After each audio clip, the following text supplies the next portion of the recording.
Hello, guys. Welcome to the 2023 Massachusetts State Championships. Here we are during our prime time event. Lots of heavy lifts here at the 6:30 start time. We're going to be starting really soon. My name is Jessie, and Joined by Ross. that's all I'm saying. I'm not going to say my last name. We're actually going to start with squats. We have Jenny, Angeli, and Catherine starting for our first three. Jenny looks like she's going to be taking 100 kilos. 100 kilos today. So what are they looking for in squats in terms of the refereeing? Okay, so they're looking for depth. That's where the crease of your hip is below the top of your knee. Honestly, that's kind of it. You just got to hit depth in these squats. Jenny has a really good squat, so this will be actually a good... And a big part is waiting for commands as well. So there's two commands in a squat. It's a squat command, and then this is, all right, there we go. And then a rack command. So it's the rack command is one that will trip people up quite a bit because they're hyped making the lift, and they just automatically start to try and rack it. And if they do that and jump the command, then the lift isn't good. So they have to be very careful with that, especially if this might be one of their first times. Yeah, and usually, exactly you said, like people get really excited, so they jump that rack command. Or they just I don't know, they will take a little step. Yeah. Okay, Angeli, she's going up 102.5 for her first squat. This is our opener here. Yep. She's part of Triumph Strength and Performance. Coach is Chris Skaplin. She has a lot of followers on Instagram. Does she? Yes. She's I would say a powerlifting influencer. Oh, really nice. Cool stuff. Nice. All right, let's go, Angeli. Dang. So one thing I noticed with when you're competing is that the spars and loaders literally just throw you in the rack. So I just competed today in session 2. I'll literally just stand there and then they just throw you in the rack. Oh, really? Yeah, so you do not have to worry about getting that rack command as long as you stay still and you stand erect. Yeah. At the very end. Wow, that's a good kind of... That's a pro tip. Yeah, that is. Oh. All right, who's next? Catherine Newman. All right, Catherine is opening at 135 kilos. She's currently the state record holder in the deadlift for her weight division.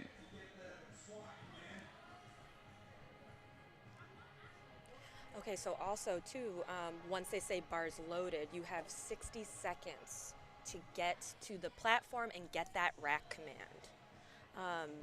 So you, some people also, they have this whole setup. Oh, she might be timing out. Okay. Oh, okay, that makes sense. Some people time out for competitive advantages.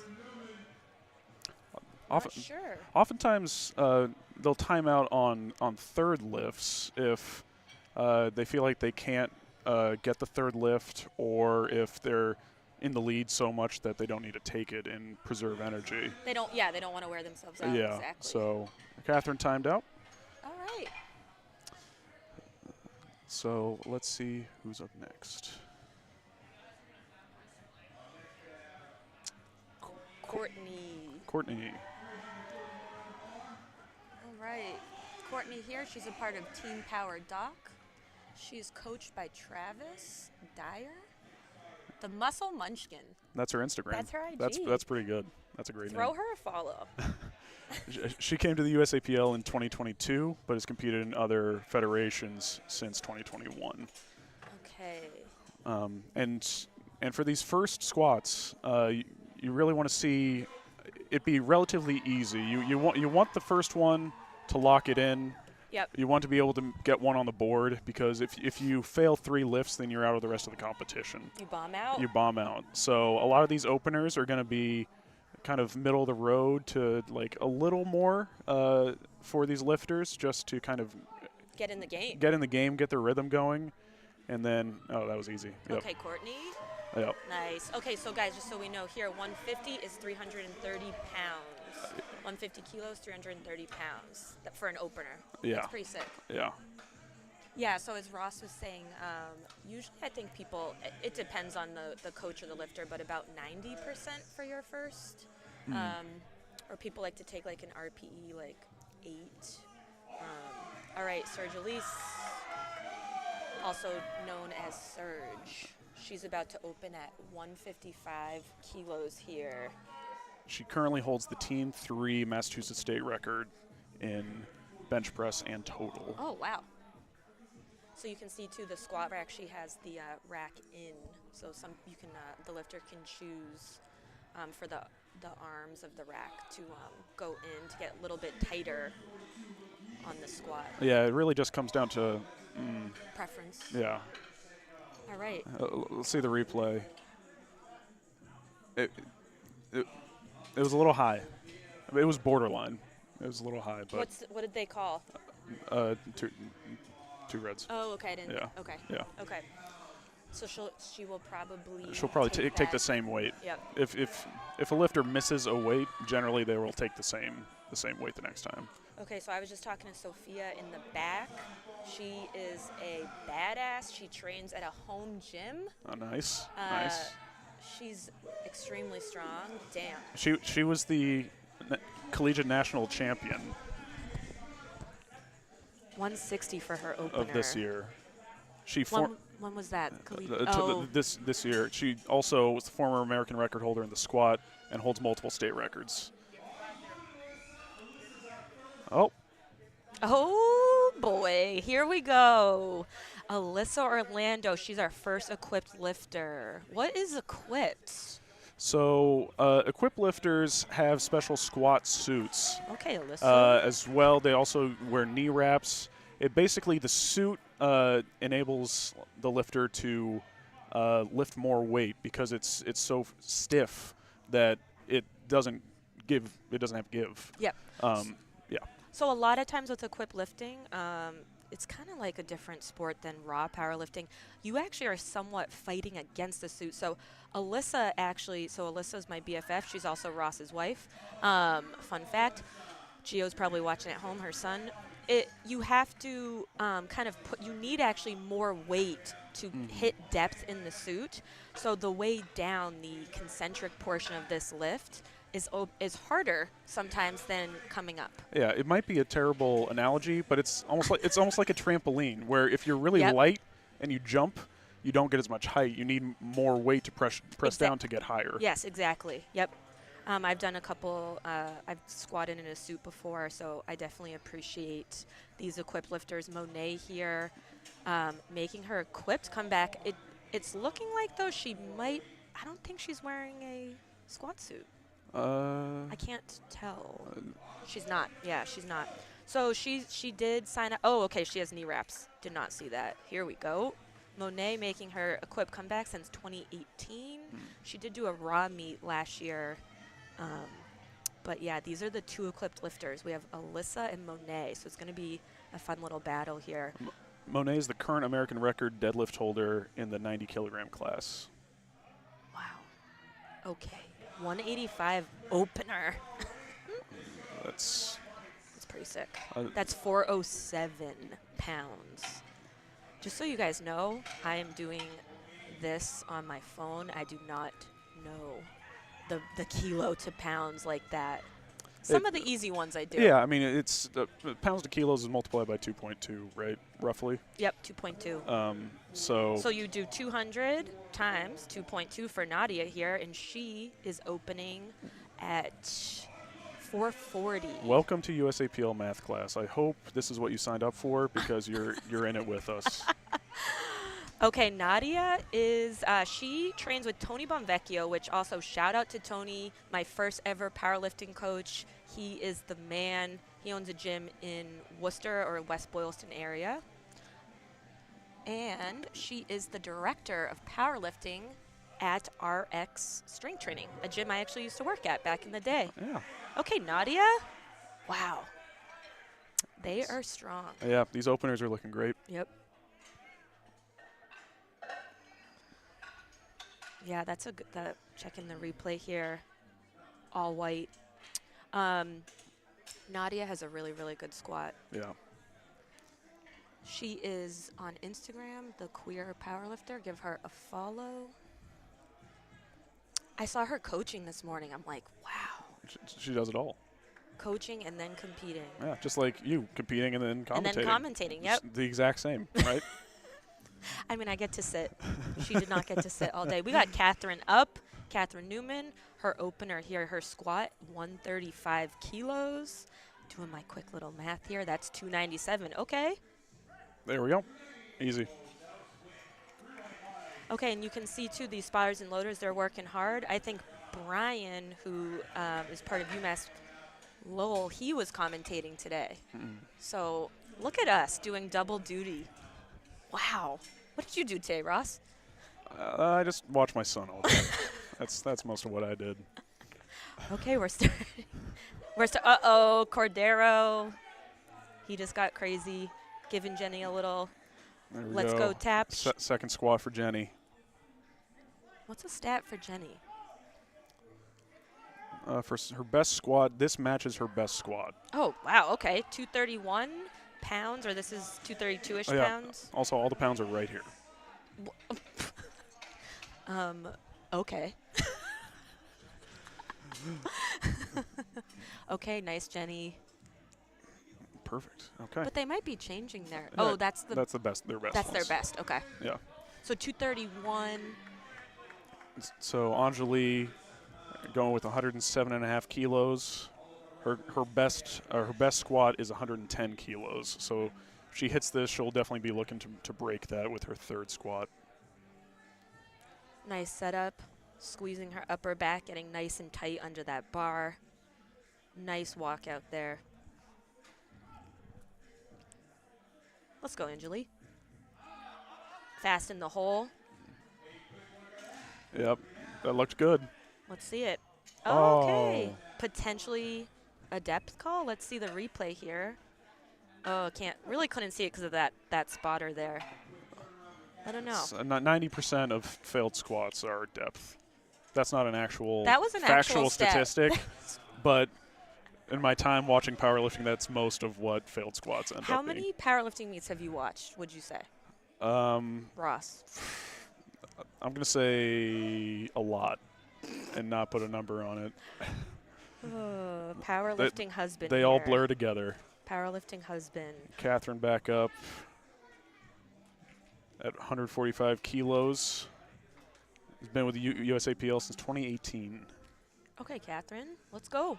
Yeah. Yeah, that was definitely depth. That was a good squat. Yeah, that was very good. 145 kilos, and that is a 319 roughly pound squat right there for her second. It's just the amount of metal that these people can move. It's just. It's a car. It's shocking. It truly is shocking sometimes. Okay, so Courtney is about to hit her second. She has 157.5 kilos, which is. So Courtney's best squat coming into the meet was her opener. Oh, wow. So she hit that, obviously, with her opener. Now she's going for 157.5. So this is going to be a meet PR here. Yeah. Oh, Oh. okay, okay. Oof. She didn't get so she had a little forward step there. She still got the start command. She recovered from Yeah, that was a great Damn. recovery. Nice job, Courtney. A bad walkout can really get in your head. Yep. She just took that. That was 346-ish pounds right there. Mm-hmm. Good job, Courtney. Oh, so unlike what we said, like we said, most people who miss a lift reattempt the same weight. Mm-hmm. But Sergilise has decided to go up 5 kilos. I mean, her opener looked easy. Yeah. It just, she didn't get quite deep enough, I believe. Yep, just could have been a call. Yeah. I think she's got this. Sergilise, let's go. 352-ish pounds And this would be a PR for her. Her best squat is 157.5. Okay. That was easy. Yeah. Yeah. I think that's good. Yep, that's good. 3 white. 3 white lights. I only got today I missed my third deadlift, but I also just got 1 red. So I was very happy today. Yeah. Nice. Today was a good day. Okay, Sophia, she's going for her second. And again, her opener was her best. her best squat. Okay. A lot of these lifters just opening with their previous best meet performances. Goes to show how much work they've put in and how much confidence they have. Let's see that. Yeah. Okay, that was easy. Yeah. Sophia, let's put some weight on the bar. That was that was basically 375 pounds. Wow. Alyssa. Okay, so Alyssa Orlando. She is open. Sorry, her second is actually exactly what Sophia just took. Yeah, and this is her first meet since having her child in January. Oh my goodness. Yeah. So Gio is almost 1. He's almost a year old, which is insane. Gio is one of my favorite babies. Alyssa Orlando, coached by Kevin Can of Precision Powerlifting Systems. Shout out to PPS. All right, let's see it, Alyssa. Come on. Let's go. Alyssa is my bestie. 170 kilos. Best walkout in the game. Just keep going. Yeah, might as well. Hope she hears this. Okay, let's go. Nice. Nice. That should be good. And see, two Okay. whites. Yep. Good. So you can see that she goes down very slowly, and then the tension of the leg wraps and the squat suit almost just helps shoot her back up. Mm-hmm. It's like pressing down against a rubber band and then letting go. Yeah, it definitely takes a lot of practice, and I know Alyssa has a little crew that she trains with at Evolve or Coliseum? Evolve, where she trains with, I think she trains with Edwin Nash, who's also in prime time, and a couple other equipped lifters there. It takes a village. Trying to compete in gear alone is extremely difficult. Yeah, you need someone else to help you. Not die. I was going to say wrap your knees and put on the squat suit, but also that. I mean, shout out to the spotters. Okay, so Monet here, taking 195 out, looking strong, 430 pounds. Nice. Wow. Look at that smile at the end. That was She knew. easy. She knew she got it. It's one of my favorite things is when someone nails a lift, and at the end, they just give a big smile on the platform. It is very endearing. It just you have to feel so good for them because you know how much time and work that they've put in. Exactly. And you know they're happy. They're truly happy for themselves, and that's a good feeling. Oh, yeah. Okay, Nadia here with Tony Bonvecchio of Bonvec Strength. Bench press champ, but we're squatting today. 212 kilos. We're also going to bench. We'll get to bench after this. Okay. Oh, that's like high bar. Wow. That's super high. That is impressive. 467 pounds. Ooh. Wow, nice, Nadia. Wow. Yep, Nadia runs a powerlifting team, like we said earlier, at RX Strength Training in Somerville. Good gym, good coach, great lifter. All three. All three. She's got it all. So Anjali trying to close out squat strong, retaking 107.5. Let's go, Anjali. I think she's got this. She lifts for UMass? Triumph Strength and Performance. Okay. I think she's a student at UMass. She's the executive board member of the UMass Amherst powerlifting team. Okay. Yeah. Yep. And that is the Spotters and Loaders. Shout out UMass Powerlifting. I was going to ask. I forgot to ask. Yep. They're doing a great job. Yeah. They know her. They're like, all right, just like training, Anjali, let's go. 107.5 kilos. She's got it. Yep, the fight. Good. That's it. Boom. What a nice squat. We love to see it. Love to see it. It's I mean when you're on the platform, I mean I wouldn't know cuz I don't powerlift. But you just got to you got to pretend like it's just another lift. You can't let the pressure get to you of the room. True. You got to block out the crowd, you got to block out everything. Maybe Jenny's doing that right now. She could be. Who knows? Only she does. Only Jenny is coached by Eric Cordero, who is our Mass State Chair, who's also running our 2023. Oh, come on, Jenny. Fight. Come on, Fight. Jenny, let's go. Oh, good work by the spotters. Oh, that was a good fight. That was going to be a PR for her, but it's Next time. Next time. She got up, and that's the hardest part of the squat. Actually, sorry. Is she coached by? Oh, she's coached by. She's okay. Blueprint Strengths. I think I don't know if she used to be coached by Eric back when at the high school team. Yeah. Gotcha. I don't know if I know he's okay. Eric Cordero, our Mass State Chair. We love him. I think he's like coaching right now too and running this meet. Yep. That's how it goes. Cordero never sleeps. No, yeah, I don't think he does. Catherine going for a PR for herself. Her previous best squat was 147.5. 152.5 kilos. And up.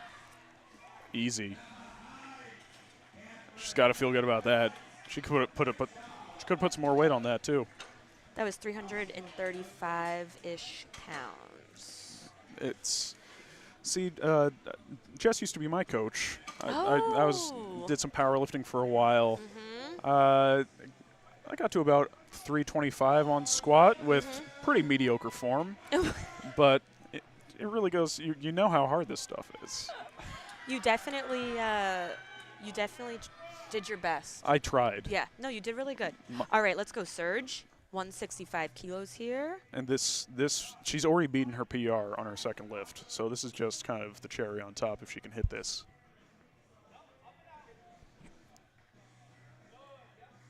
All right, nice walkout, nice tight back. Big breath.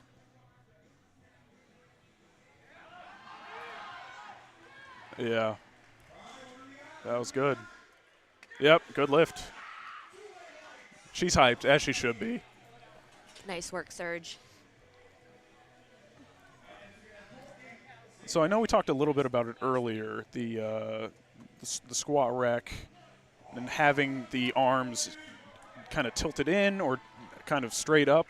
Is there any advantage either way? So I'll be honest, I'm not 100% sure, but I do know with some people it helps them. So if they're like a super heavyweight guy, they need their hands on the outside of the rack. So then they would put the arms in. Oh, okay. Yep. So because they're wide, so they need to go on the outside. Yeah. Courtney here. And she just smashed her previous PR by 15 kilos.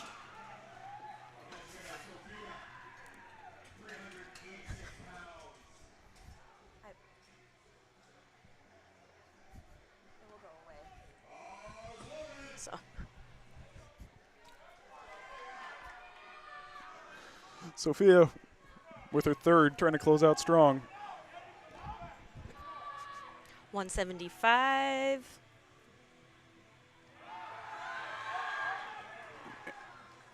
Wow. That looked good. And that is, again, another 15-kilo PR. 385.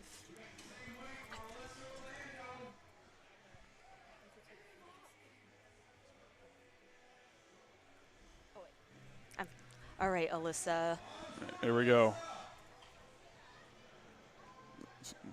Finish out strong. 175. That equipped walkout. Yep. Nothing like it. No. It's basically if you just had wood for legs. You can't bend the knees at all. She is hitting.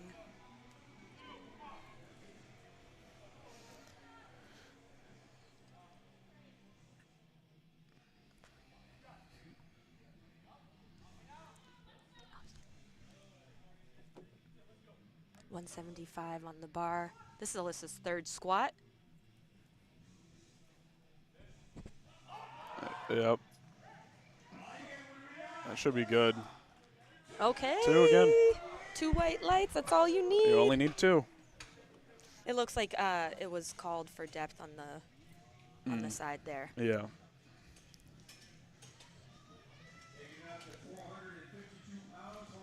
Okay, Monet. Is she closing us out? Nadia is. Okay. 205. 205. So again, this is her return to equipped after a long time. She's been in USAPL since 2012. So this has got to feel good to just get back on the platform and kind of just get back in the rhythm.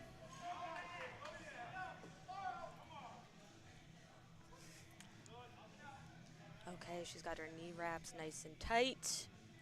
205. Big breath.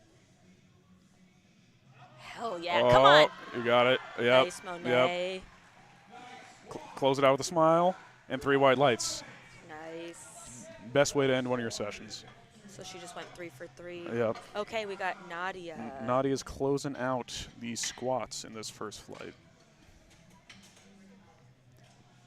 Going at 222.5, which is her previous PR was 220, so this would be a new PR for Nadia. Oh, wow, okay.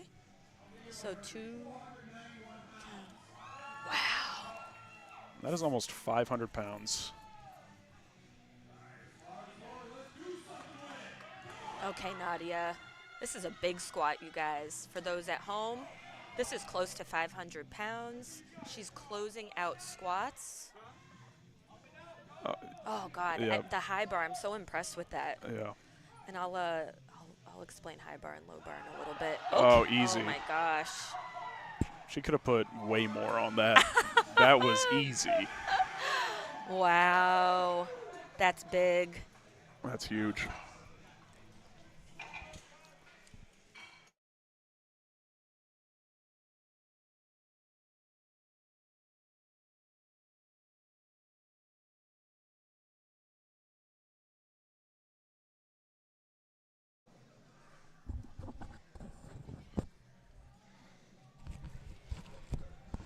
Okay. Got the men's opener right here, 200 kilos.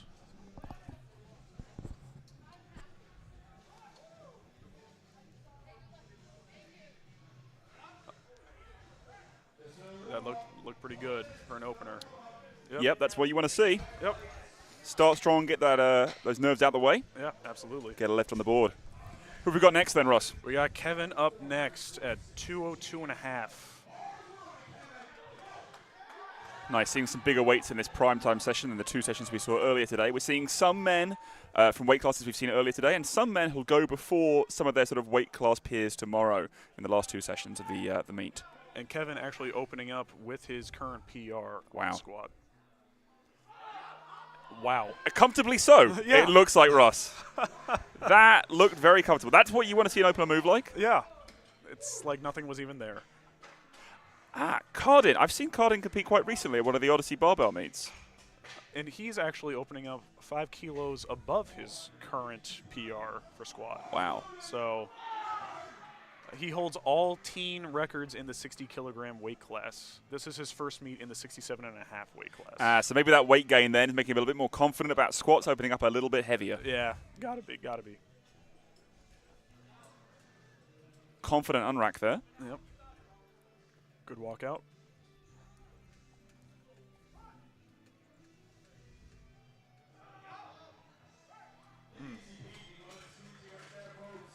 Good lift.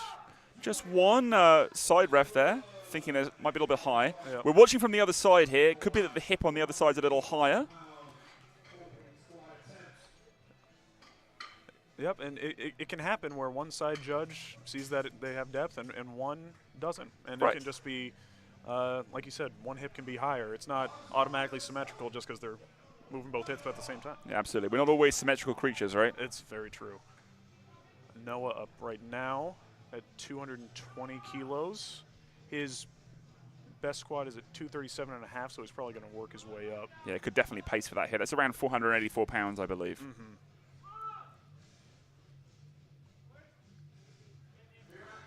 Getting a re-rack here. Not quite sure why. Ref's trying to indicate something. Looks like the lift is understood, so he's got time here. He's got the full minute. Yep. This is why we make sure the openers are easy weights. Absolutely. Here we go. That looked good. And still plenty of time on the clock there to get that first attempt in. All you need to do is get the start command before your minute expires, and he had 15 seconds even at the end of the rep. So comfortable there on the clock. Yep.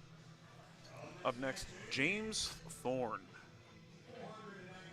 Opening up at 225. He's coached by Kyle Hunt and works out of Spindell Barbell. Oh, nice. A lot of powerlifters and strongmen at Spindell. Oh yeah, absolutely.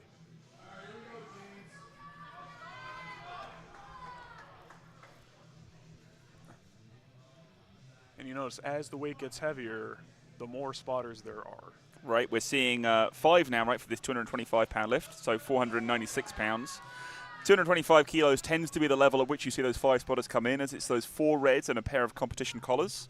Pretty milestone number to be opening up with here for James, but it's not where he opens, it's where he'll finish. I think he could finish a lot heavier than that. Yeah, I think so too. I know you want the openers to be easy, but it just seems like child's play. Could have been a last warm-up maybe, Ross. Yeah, absolutely, no. Rob Moore up next. Opening at 235 kilos. So I think that's our first opener in this primetime session above the 500-pound mark. Yep. Oh, he's being held back by the TC there. Bar isn't quite loaded yet. He's hyped. He wants to get to it. Absolutely. He's excited right from the off. Often you see energy levels rise between the attempts, right? You've got lifters who'll get more and more excited as the weights get heavier. Yep. Rob's excited right from the off, though. Yeah, you got to get hyped to start it off. You don't want to be caught sleeping. No, not at all. I've had that experience myself where I've been a little bit more lackadaisical going into the first few attempts. Then your handler reminds you really do need to be awake for these. You know that, right?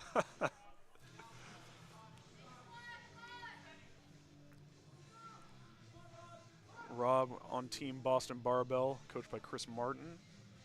And that was, these openers just so fast. Yeah, absolutely. And what we want to see is that every lifter makes their opener, that they get a lift on the board. As we've been talking about before, if you do get 3 failed lifts, then you will bomb out of the meet. You won't be able to proceed to create a total. You can proceed to hit the other lifts, a bench and a deadlift and that kind of thing. But what lifters are here and what they're after is a total. Yeah. Absolutely, and Brian is up next. Brian actually competed 2 weeks ago at the Raw Collegiate Cup and came in 3rd in his weight class. Wow, well that's a quick turnaround. Powerlifters quick. Don't often want to compete that quickly. There must be a reason Brian's after something here. Yeah, has to be. Could be a few things.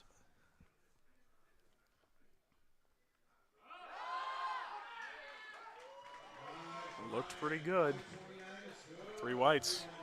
So it could be one of the reasons we may want to compete today. The state championships here is one of the paths for lifters to compete for the 2025 nationals. So they may have to register a total at a state meet or an international, a pro meet, or a regional meet. So states is one of those opportunities here where he can qualify and set that total to qualify for next year's nationals. That makes sense. Pete, would you like to hear a fun fact about Patrick? I would love to hear one. Would you regale me with one as such? He's part of the Marines. Wow. And is a previous bodybuilding competitor. Wow. He's been working toward a 300-kilogram, well, it's a deadlift, which we're not doing right now.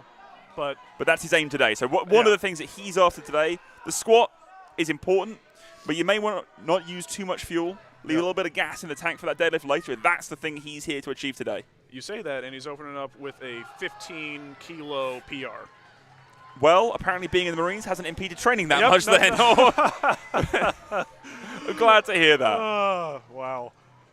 It's one of those things, sometimes if you're obviously in the military, things like physical fitness testing and that sort of thing can get in the way. Now we have one of our heavily hyped competitors who I think wants to make a big statement today. Who have we got here? We got Daniel Howell opening up at 285.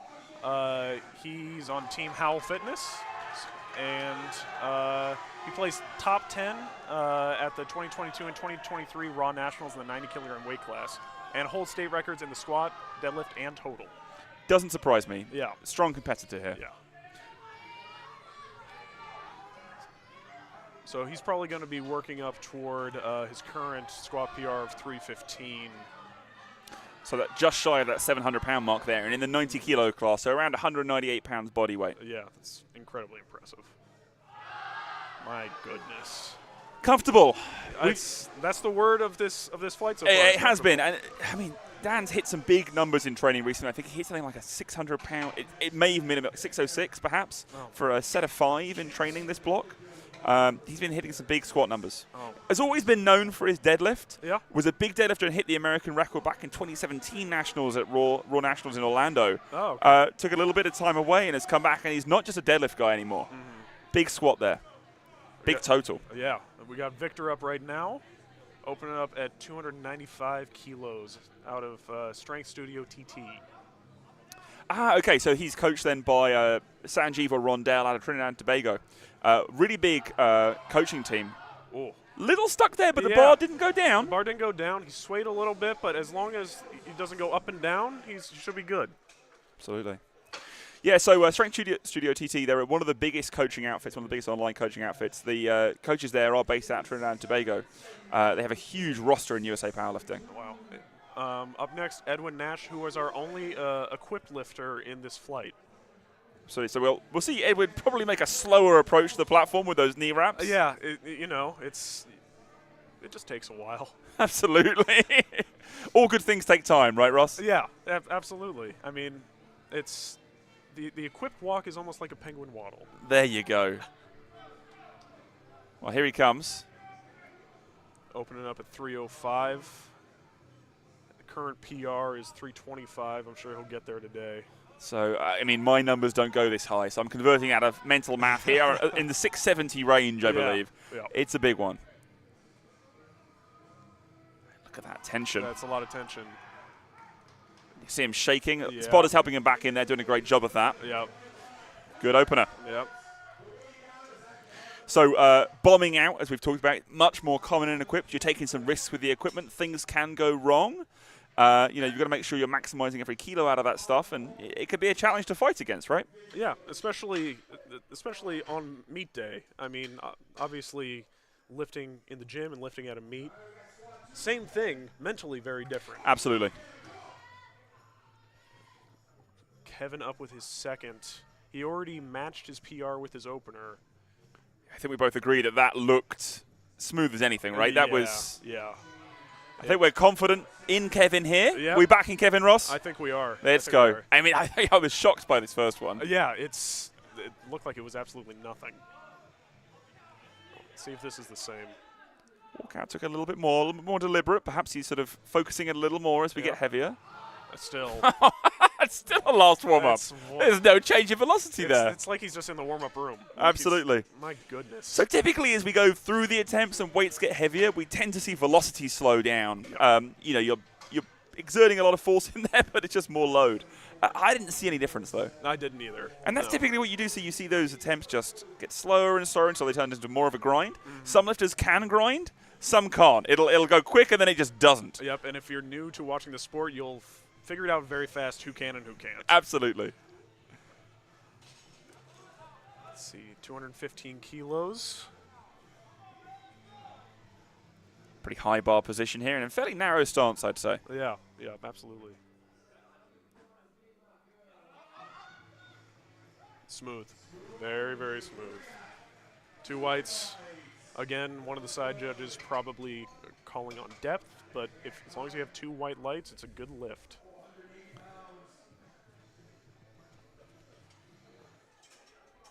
Carden back up right now.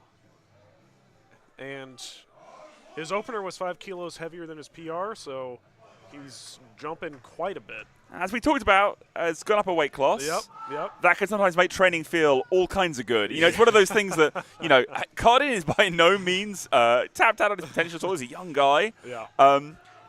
You can slow down as you stay in a class. You get a little bit stuck there, and moving up a weight class can sometimes give you those newbie gains all over again. Yep. Maybe that's what Carden is experiencing. Might be. A 12.5 kilo jump is pretty big. Yep. It's pretty good. 2 whites. He's psyched. You're happy to see when the lifters just...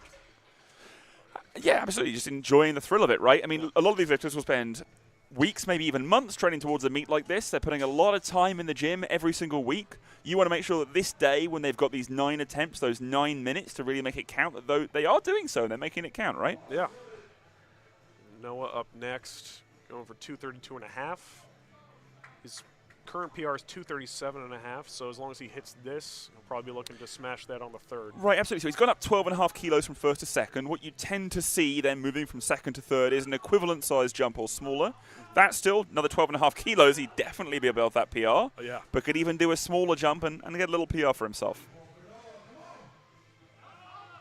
I think it could be there. I think he could be there as well. Yep, 3 whites.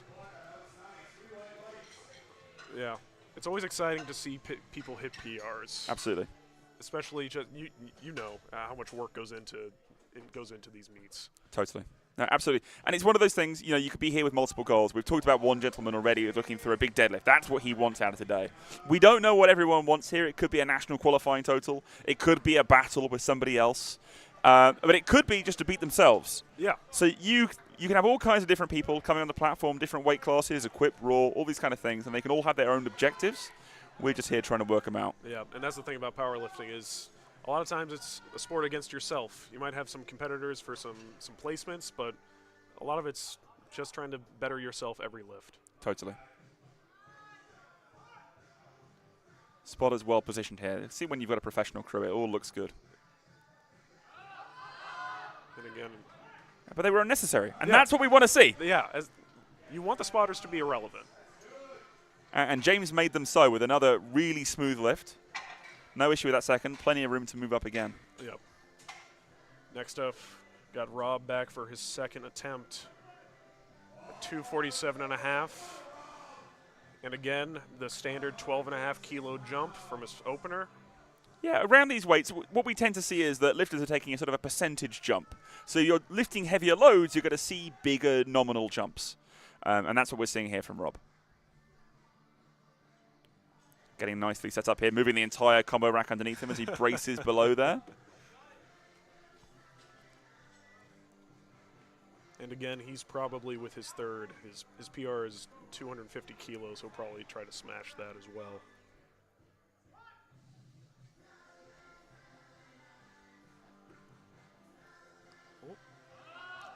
Dive bombs down there, Yep. gets the most out of that stretch reflex at the bottom, and makes that a convincing squat. 2 whites? Yeah, absolutely. Well, convincing. We're slightly to the left side here, so from my perspective, that looked nice and convincing. But we don't know what the right-hand ref is seeing, right? Yeah. Our camera angles are a little biased here. I've set up the cameras on the side the lifters aren't, so they don't run into them. Sometimes useful. Brian back up. This is a PR for Brian at 252.5. Getting well above those 550 numbers now. That's some major territory. And if you remember, Brian was the one who competed 2 weeks ago at the Raw Collegiate Cup. And this is a PR? And this is a PR. That's, I mean, 2 weeks after a meet, and that's pretty much where I am now. I barely want to get under a barbell. Oh, yeah. Confident. Yep. 2 whites. Wow. Patrick back again with Northeastern University Powerlifting. Let's see. So, yeah, Patrick's opener was a 15 kilo PR, and now he's up to 275. Just shortchanging him there by about a tune of 18 pounds, I believe. Just a bit. Now, these are some serious numbers. It's almost comical, right? You almost think it would have to be pounds, not kilos. I know. So the interesting thing for me here is how much gas Patrick will leave for that deadlift, if that is the goal today. Yeah.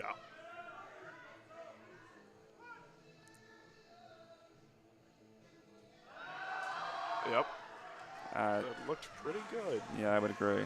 So that was a 10 kilo jump. I would expect 7.5 or another 10 kilos there potentially. Yeah. Pete, could you explain a little bit about the differences in squat between very tall lifters and short lifters? Yeah, absolutely. So in general there, what we're seeing is a longer-legged person. They may fold over a little bit more and have a sort of more of a back angle as they go down and become more of a back-related lift. But in general, the further you have to go, the more work you have to do, right?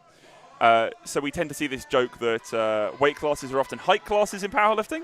And that's why Patrick is one of our heavier individuals there. You can see he's above a lot of those a lot of the lifters. So we've got a lifter here coming out here giving fist bumps to the spotters and loaders, to the platform crew. You'll have to see the lifters give appreciation to the spotters. They do such important work. Absolutely. And long days for a lot of them here. It's 3 sessions today, 2 sessions tomorrow. Up to 302.5 kilos. It's a special number if you've got a certain MC here. I think that is that 666 number in pounds. The lift of the beast. Let's see him send it flying. What did we say Dan's PR was coming into this? Dan's PR was 315. So in range. In range, absolutely. Interesting to see. So a lot of lifters will have an A or a B plan. Will be how they tend to think about these things. A lift that you'll take, or a load that you'll load up if things are going well, and a lift that if things aren't going quite so well, there's your backup. Yeah. So interesting to see what Dan and his handler, I think his girlfriend Brooke there, elect to go with after how that one moved. And it looked like it moved well. Yeah, for those who aren't aware, all of their attempts are not locked in before the session starts. It's dynamic based on how they take each lift. Absolutely. And then after each lift, they've got a minute to go and submit that next load that they want to the scoring table. Got to give that in kilos. The only lift that you can sort of change attempts around with are your openers, up to sort of 3 minutes or so before lifting begins on that discipline, and then your final deadlift. Unfortunate for Victor there. Looks like he got called on depth.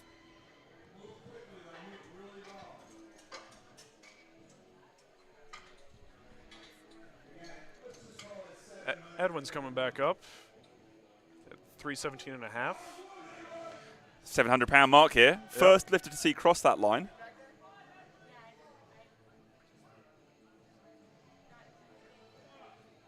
Let's see how he takes this. 305 looked pretty good. One interesting thing about equipment is that the jump sizes can look a little different. You can mess around with your equipment some. You can do all kinds of things. I've seen some crazy stuff happen on bench where lifters have changed shirts in between attempts and put on some silly tonnages. Really? That looked pretty good. Let's see what the refs think on that one.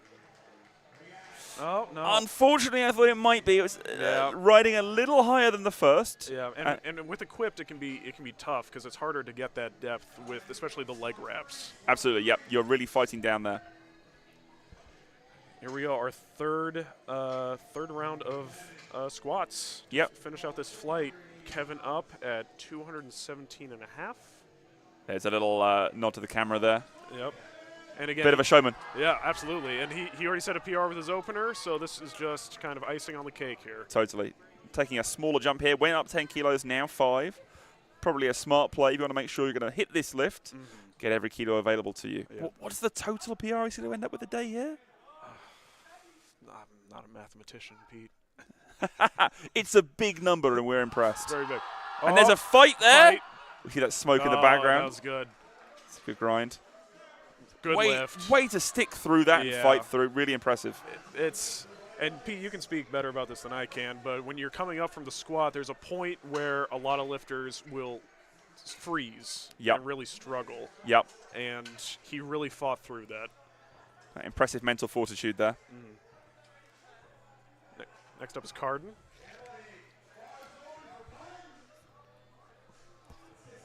He's closing out at 227.5.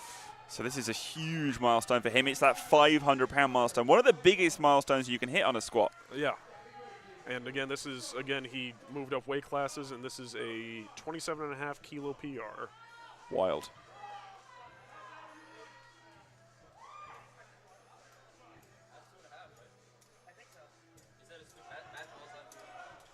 It's got to leave a bruise.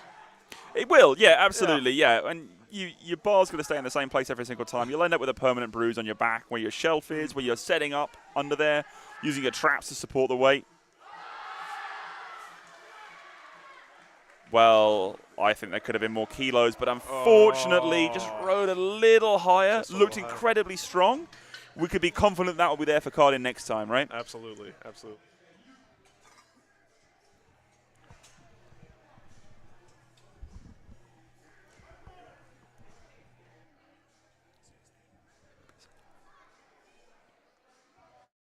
Okay, and we're moving on for our final lift for Euclides, 230 kilos. So again, above that 500-pound point. This is a 2.5 kilo PR.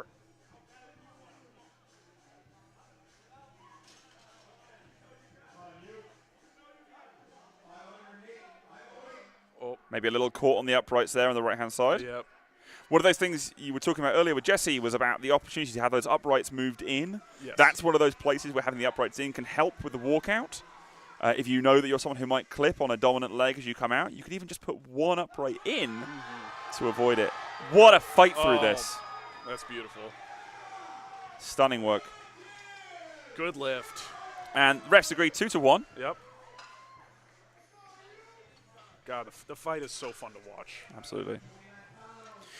So Noah then, we talked about his PR, I believe, being 237.5. Was that correct? Yes. So what are we looking for here then? I mean, his first two have looked very easy. Yeah. I wouldn't be surprised if he just comes out. Again, not as big of a jump, but enough for a PR. And, I mean, that's what you're aiming for at meets, is to just have your best lift. Noah, one of our taller lifters, clipping the top of the camera frame there. Yeah.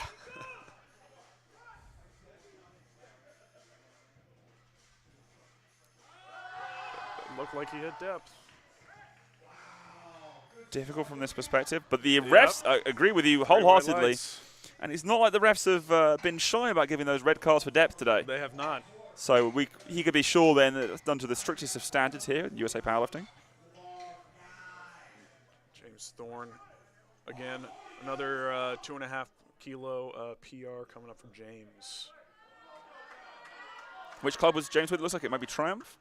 He's with Spindell. Of course, yeah, Spindell Barbell. We talked about that. We're wearing a Triumph shirt here.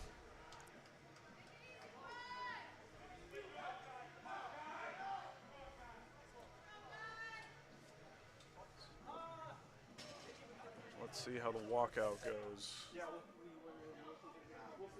Again, the walkout can kind of set a mental tone for yourself when you take this lift. Yeah, so it can make it or break it for you. Let's see if James makes it. Oh, no. What heart. And again, that sort of sticking point we talked about there, where you kind of have a little conversation with yourself in the middle. He was having that conversation, and he definitely didn't give up on himself. And I'm sure that'll be there next time. Yeah, and that's why there are 5 spotters around these men lifting. Yeah, the quicker you get that bar safely off your back, the more energy you're going to save yourself later in the meet. You have a better time. Yeah, 100%. But it's good that these lifters stick with the bar. We don't want to see any of these lifters. Obviously, they're in prime time. A lot of these guys are vets. We don't want to see them dump the bar. That can be really very dangerous for spotter safety. But they've done a good job of sticking with any of these failed attempts. Let's see that continue. I will say, when I was a new lifter, I didn't know that was what you were supposed to do, and I definitely bailed one time. Luckily, no one got hurt, but I learned my lesson very quickly. I'm glad to hear that on both counts, that both you were safe and that you learned. Rob going for a 5 kilo PR right here with his third lift. I think we're looking around the 560 range with this 255 kilo attempt.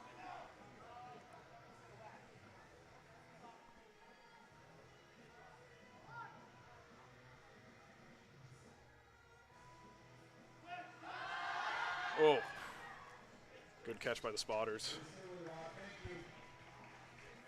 And for a lot of these guys, and for everyone really, with these third lifts for every lift, they're really just trying to push themselves to just kind of knock it out of the ballpark. So some of these may be harder than what they're going for, or they really just think, hey, I'm just going to go for this, and if I hit it, I hit it. Brian finishing up here. 257.5. He already set a PR with his second squat. Let's see if he can finish 3 for 3 on squats.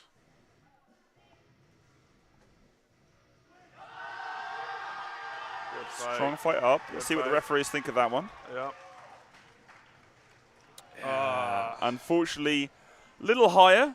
Cut depth maybe just a hair there. Yep. But you'll have to see, especially in prime time, no one gives up on the fight. Absolutely. These guys are battling, and one of them will be Patrick here, who's taken even 10 kilo jumps. Yep, it's taken 285 for his final squat, which is a 35 kilo PR. Wild. Oh, and you can hear the crowd hype him up. It's a beautiful thing about the sport of powerlifting. Everyone supports each other. A big community out here today. Lots of spectators out here for this session. A lot of exciting lifting that people have come to see, whether it's friends, family, team members, gym members. Go, go, go. Yes. Ooh.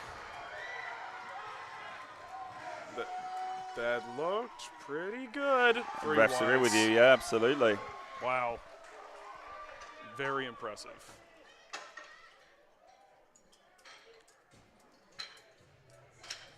Daniel Howe closing out at 312 and a half. I believe Daniel's had a quick turnaround from Nationals here in Memphis, in Tennessee. That would be USA Powerlifting Raw Open Nationals. I think he's had about 8 weeks since then, if my mental math serves me right, from sometime in September. Yeah. So that's a very quick turnaround, especially for a powerlifter at this level. Yeah. Imagining he's just looking to build a very impressive total today. Absolutely. And he's staying under his PR at 315, but I think like he's really aiming for that total. For sure. And it's important to make sure you don't miss a lift if you want to build one, right? Yes. Going 9 for 9 on the day is often an objective to put those kilos together.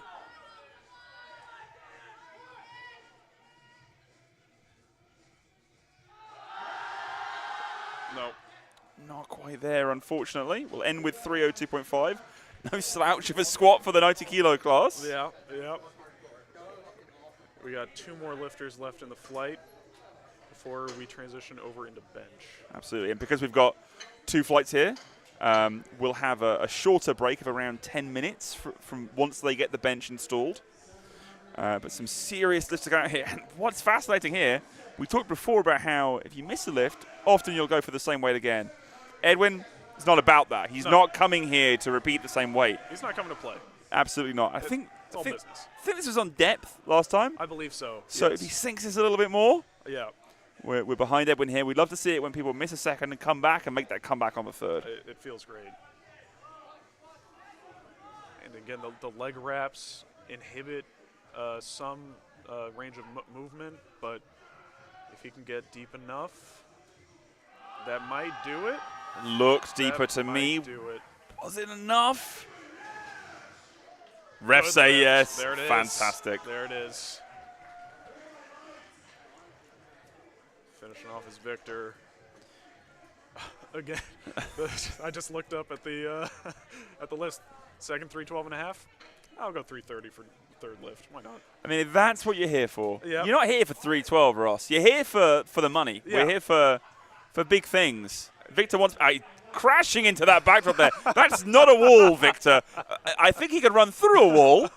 Hopefully no one was on the other side of that. Well, scoring table, I think, are probably feeling okay. No worse for wear.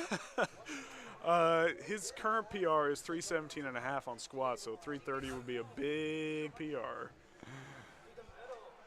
We're not here to play around. No, we're not. All business. And it's our last squat of the day. Yep. I'd love to see it be a good one. Absolutely. Just waiting for the bar to get loaded correctly. It's a lot of plates going on there. They have to throw some kilos around. Yeah, so each of those red plates are 25 kilos. Absolutely. Which is about 55 pounds? 55 pounds. So you can do the math at home. Yeah, they may look smaller than some of the sort of the standard commercial gym 45-pound plates you see, but those are dense, calibrated steel. Yep. Most of those 45 plates you see are rubber. Absolutely. Yeah. As someone who almost exclusively lifted them. Yep. Hyping up the crowd. He wants that energy behind him. He does. It's one of those things that having that energy, having that support, those cheers for you, you can really channel that. Good walkout. Settled with the bar. Oh. Bit too much, but our spotters do an excellent job. That'll close out the squats for us, I believe, Ross. It will. It will. We'll be back soon for bench. Looking forward to it. It's been a great prime time session so far. We'll see you in around 10 minutes. Look forward to seeing you then. See you then.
And welcome back. We are getting ready for bench here at the USAPL Massachusetts State Championships.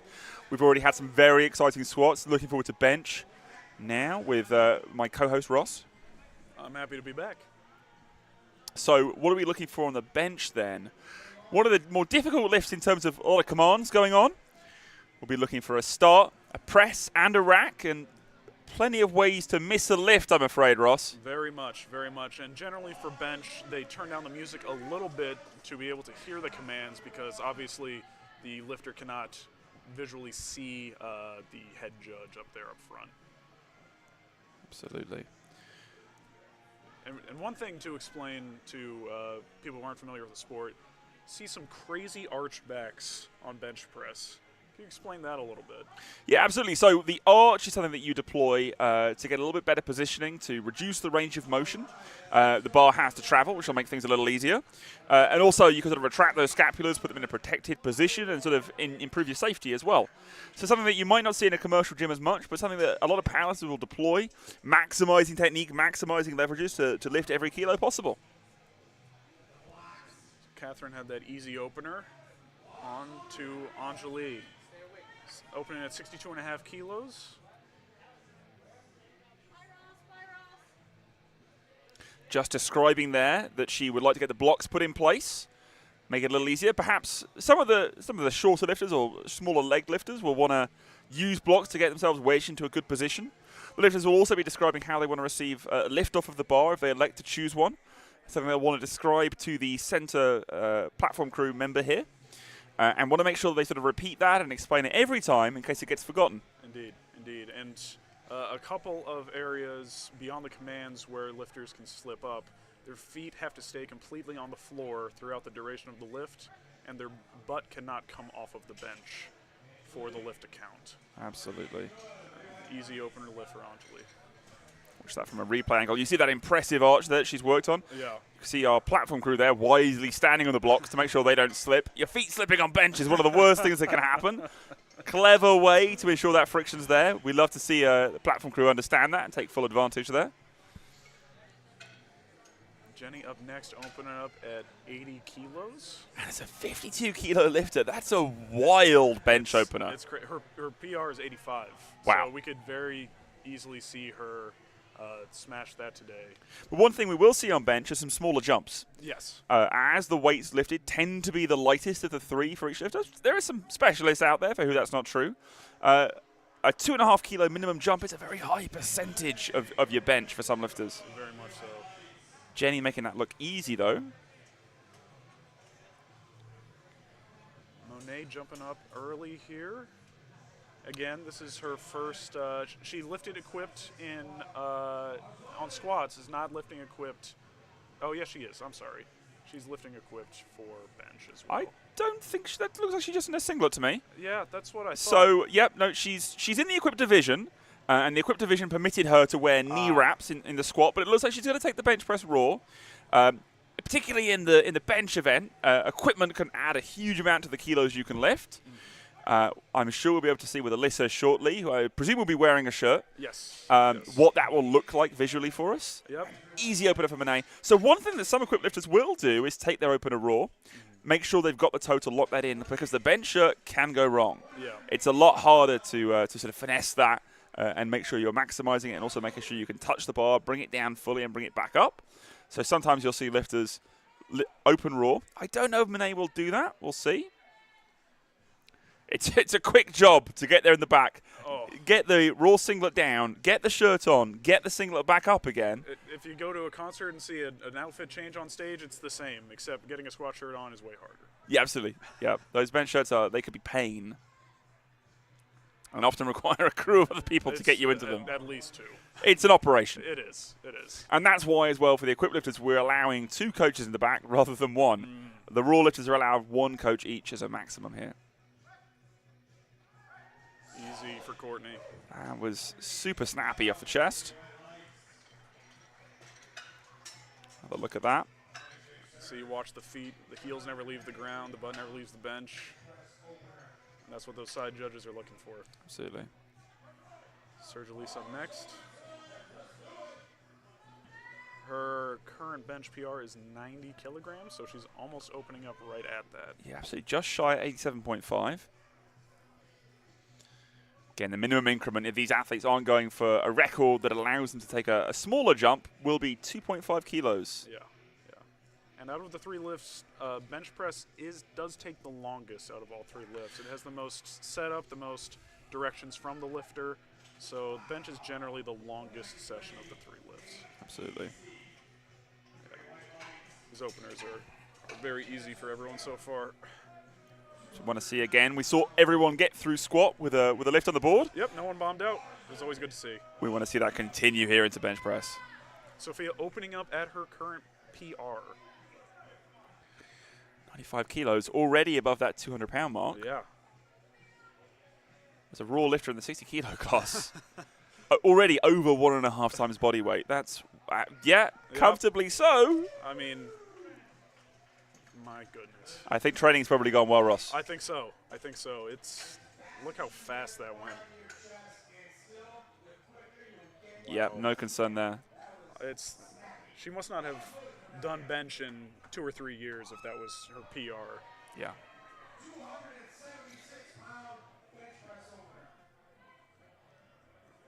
Nadia starting off very heavy with this opener on bench. 125 kilos, 275 pounds. Some quick math, Pete. Well, it's one of our weight classes, so it's one of the ones I'm familiar with, I'm afraid. Yep. There we go. Less of an arch, just pure strength on the way up here. Yeah, yeah. With the arch, it enables you to have to go down less and have less of an actual lift down, less motion, which. Alyssa getting wrangled into that bench shirt there, which we've talked about. Yep. You can see the belt going on there. Her arms stuck forward in that bench shirt. Sometimes people refer to that looking a little bit like a zombie. Yep, it's hilarious every time.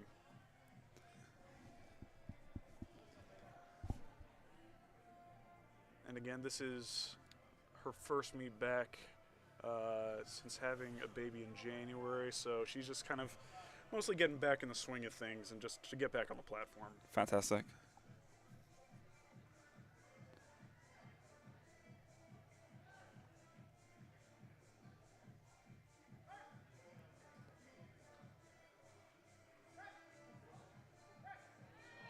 Yep. Some work on the way down. Flew up once it hit the chest. Yep. Yep. And a very respectable arch and equipment there. Yeah, for a second I looked really quickly and I thought she might have been face down with the arch up because the arch was so severe. Oh my goodness. Catherine back up. We're actually moving along. We're already on to second benches. Catherine jumping up to 65 kilos. Getting some motivation there, some sort of support from her handler. Can't do that in front of the audience, but our camera's behind the backdrop there so we can get a look into what the lifters are experiencing as they get up to go lift. We're here to bring you the behind-the-scenes action. Absolutely. And it's those moments of emotion and the ways in which different lifters amp themselves up or want to be amped up that vary massively. Lots of ways to be successful. And Catherine here with that very narrow grip and a long range of motion, pretty close grip bench there.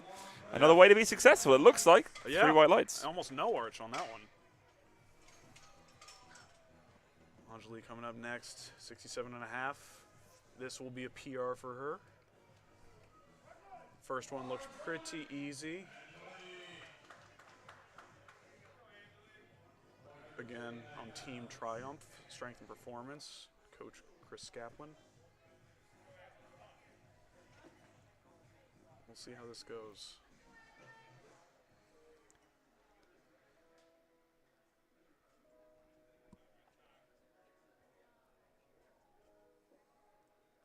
You can see up on the screen the time counting down. As long as they start the lift before that time runs out, it will be counted. Gets the start command. We're good to go. Looked pretty good. I'd agree. So did the refs. There we go. Again, really impressive technical arch there, reducing that range of motion. so we can lift more kilos, which is what a meet's all about. Oh, yeah. Yeah. It's about lifting as much metal as you can. What I love there was the fist bump with that spotter holding the blocks there as she came up. She knows how important that is. Yep. And it looks like they're all on that sort of UMass team as well. They're lifting together, I'm sure, and sort of familiar with, hey, Angelique's going to want blocks. That's what we know. Interesting. So we talked about Jenny, I think, having an 85 kilo PR. Yes. And with a 2.5 kilo jump, could be that she's looking to rematch that again. Perhaps going 2.5 kilos again after this. Yep. Yeah. Solid lift. That's interesting. Do you think she just goes with the 2.5, or do you think she goes for more? It would be very unusual to go for a bigger jump between the second and third. It's not unheard of, and there are some really elite lifters who make that kind of strategy work. Strange to see it on bench press, though, so I'm not sure we will. I would expect another 2.5. Yep. Let's see if I'm proven wrong. It's always fun as a commentator to have a little skin in the game, a little gambling game going on. Courtney coming up, attempting 90 kilos. This would be a PR for her. Previous PR is 85. And she's electing not to have a handoff. Yeah, and that's something that a lot of lifters will do. So the person you have do a lift off will be established by the meet director or by the platform crew. You don't get a choice about it. And it introduces another variable. You've not received lift off from them before, perhaps. And they may not know exactly how to lift the bar off to you. So, it could mess things up. So what we see here is a lifter decide, I'm going to take this into my own hands, have the consistency, and also potentially get some quicker commands from the ref, as the platform crew doesn't have to move out of the way before you get those commands. Good point. Monet coming back up, 90 kilos. Absolutely nice, 10 kilos. That's a significant jump, percentage-wise. Yeah, we're fairly below her PR. But I believe we'll be looking at her equip numbers there, and as we've discussed, she's doing this one raw, and with confidence, 198 pounds flies up there. Monet, one of our longer-limbed lifters, advantageous for the deadlift, which she is exceptional at, but a little more difficult for the bench. Yes, yeah, I think both of us are relatively tall gentlemen. Might even be described as lanky, Ross. I've been called that many a time. So, relatable there with a deadlift specialist. I'll be rooting for Monet, who's got one of the best attitudes in powerlifting, I've got to say. Yeah. Of all the powerlifters I've seen over the years, Monet's got great attitude on game day, meet day. And you'll see different kinds of people who are sort of fierce and use a little bit of anger and sort of lean into that a bit. Monet's not one of those people. And it's cool to see those diversities of emotion all have routes of success there. Well, there's a little bit of fight from Serge Elise, but I think she pushed through. And that is a PR for her. Wow. 5 kilo jump there. Probably room for another 2.5. I'm allowing myself to gamble now. Yeah, we're getting reckless. I'm enjoying it. It may not be Las Vegas. We may be in Dedham, Massachusetts. But I'm ready to put it all out there. Sophia going up with a 97.5 pull here. PR is 95, which he matched on her opener. And we saw that one fly. It did. I'm confident about this.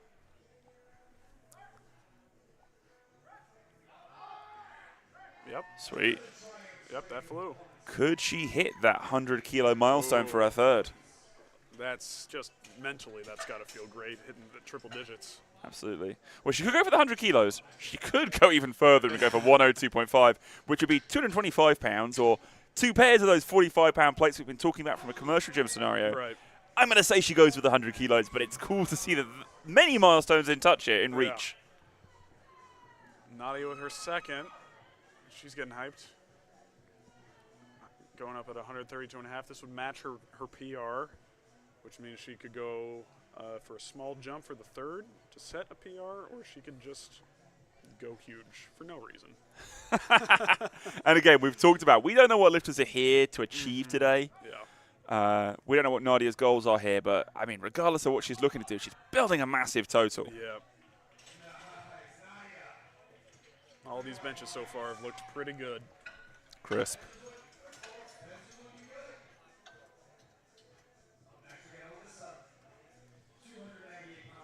Next up is Alyssa.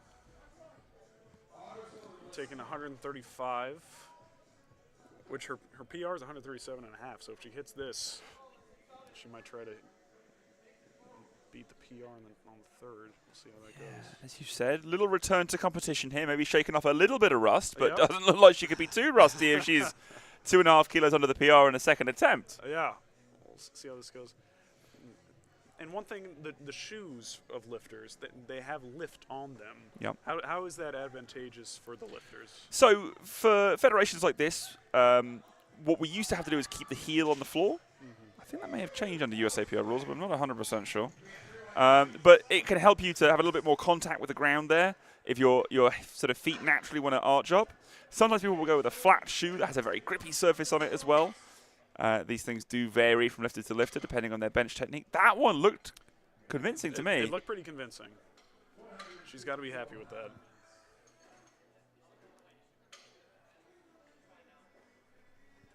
Anjali already set a PR with her second lift. Looking to close out strong. We're already on to our thirds on bench. Trying to close out with a 70 kilo total.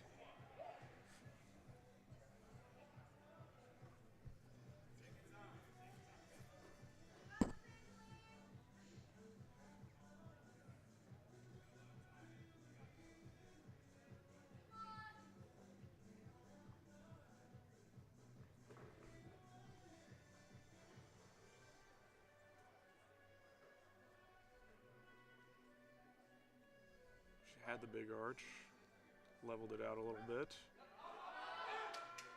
Oh, and with bench you see more than any, you see the arm shaking and the struggle to get it up, but that was a good fight. She nailed it, 3 for 3 on bench.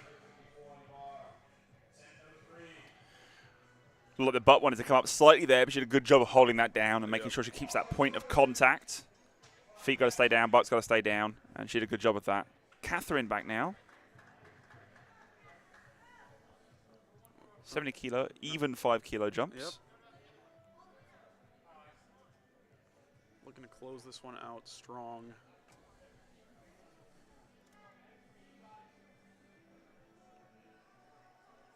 She went 3 for 3 on squat, looking to do the same for bench as well. And she does. Building that total. Yep. Her PR was 72.5. I think she could have hit that. But Jenny's going to close out her bench session at 85, matching her current PR.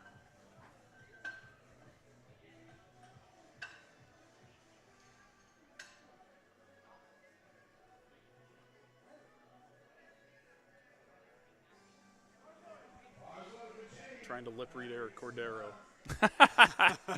You may have better luck than I.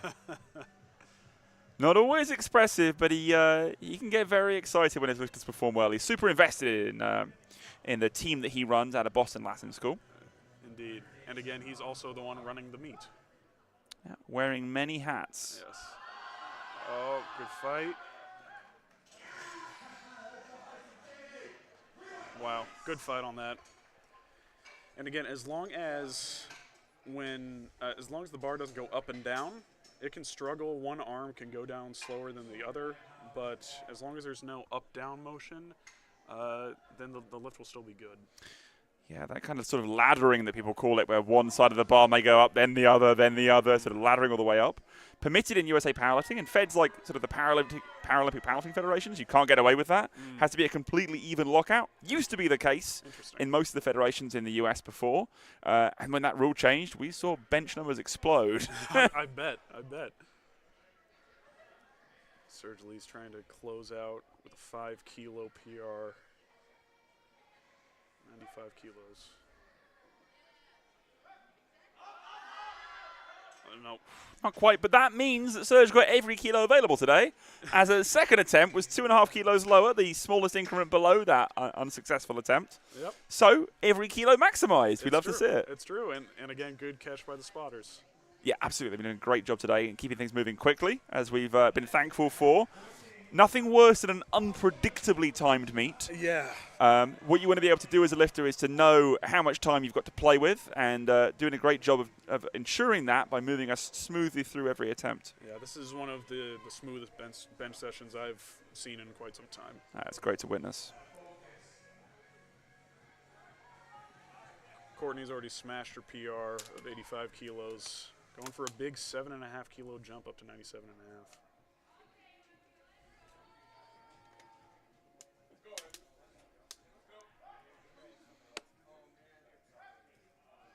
Oh, easy. Easy. Yeah, absolutely. Wow. Courtney's put some crazy numbers up here. I think we talked about coming to USA Powerlifting in 2022. Obviously, he made some tremendous gains. I think a handler in the back, very happy there, runs toward him, picks him off the floor. It's the kind of celebration you love to see. Some lifters will keep the celebrations internal. Some let it all out. And let's be honest, it's more fun when we see them let it all out. It is. I've tried to be that person myself. Yeah. Very much an internal rage kind of a guy. I can relate. So sometimes you don't get to be that performer. Sophia there making easy work of 100 kilos. We'll just catch that one again. Yep. So again, that huge milestone number we talked about. Pretty smooth, too. Bar is loaded yet again. Monet closing out. A 10-kilo jump.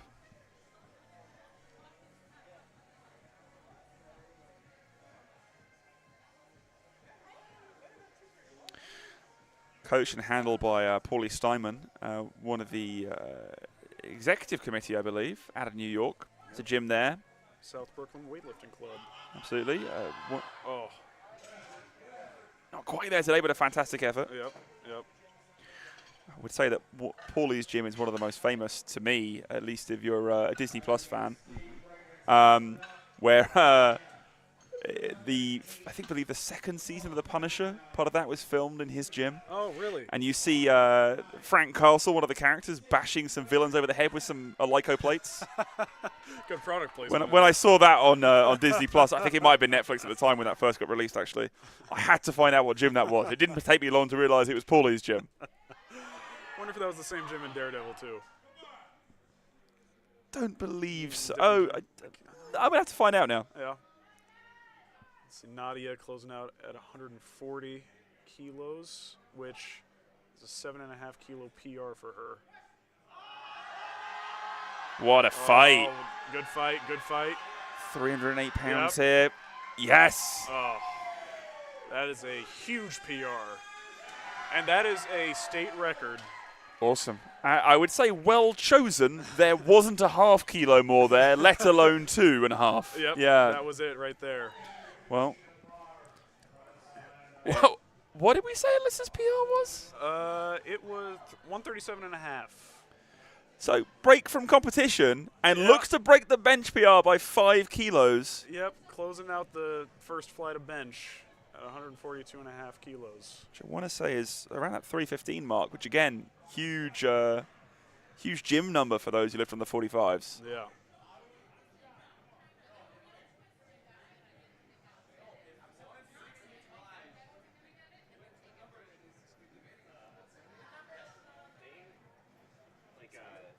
High arch. Bench command. Press command. What? Excuse me while I be impressed by my wife. Superpowers unlocked. Wow. Went super mom mode right there. There we go. That was the spotter. Mouth Caught unaware. agape. Yeah, absolutely. Mouth agape. Yeah, that was. I think there could be some more kilos there. Yeah, Ross. I think there's some more kilos there. Oh, but the show must go on. We are on to the men's flight. Absolutely. So we close out the women's bench for the day. Some very impressive pressing today. Oh, I didn't mean to alliterate there, but somehow I've managed it. It's always the best when it is. Yeah. Euclides up here with 110 kilos, so around 242 pounds. Again, I can convert it because it's a weight class. But Euclides definitely not in the 110 class. In the 67.5 kilo class, opening up with a huge bench here. Centers the bar in the combo rack, wants to make sure everything's just right. Bench is one of those lifts where you want to make sure everything setup-wise is dialed in. Yeah, like you said earlier, it's the lift that has the most amount of minutia that could go wrong. Absolutely. So let's make sure everything's right.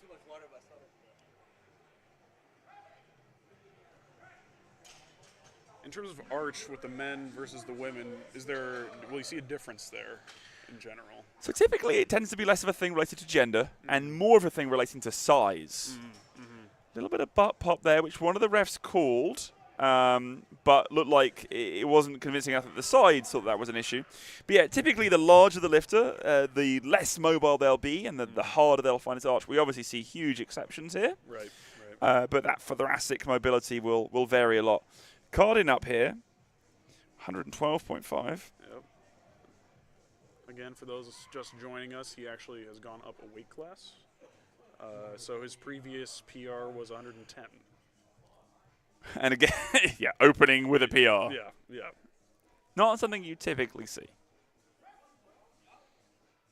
But not a typical lifter today. Nope.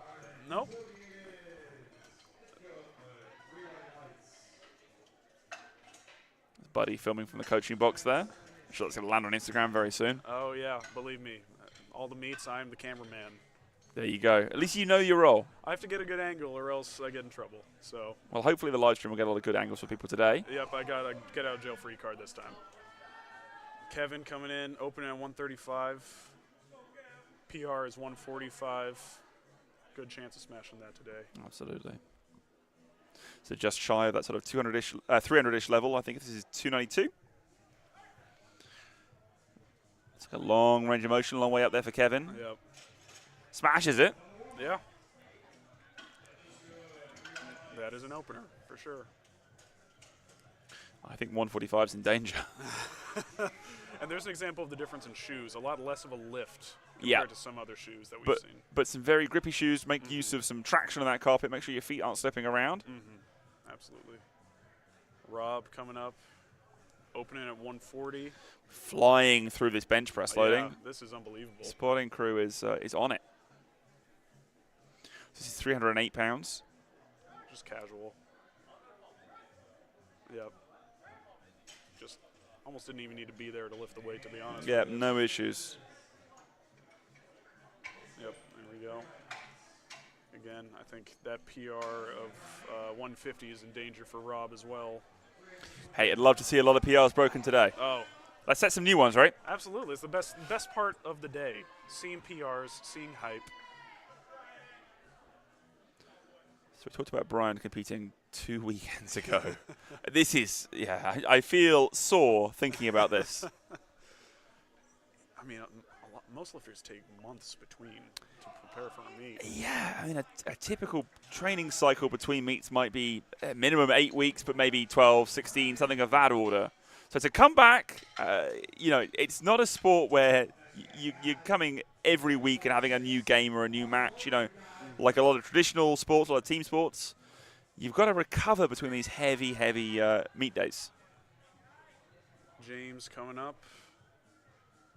Coached by Kyle Hunt out of Spindle Barbell. Open up at 152.5. Pete, what do you look to be kind of the standard jumps between bench?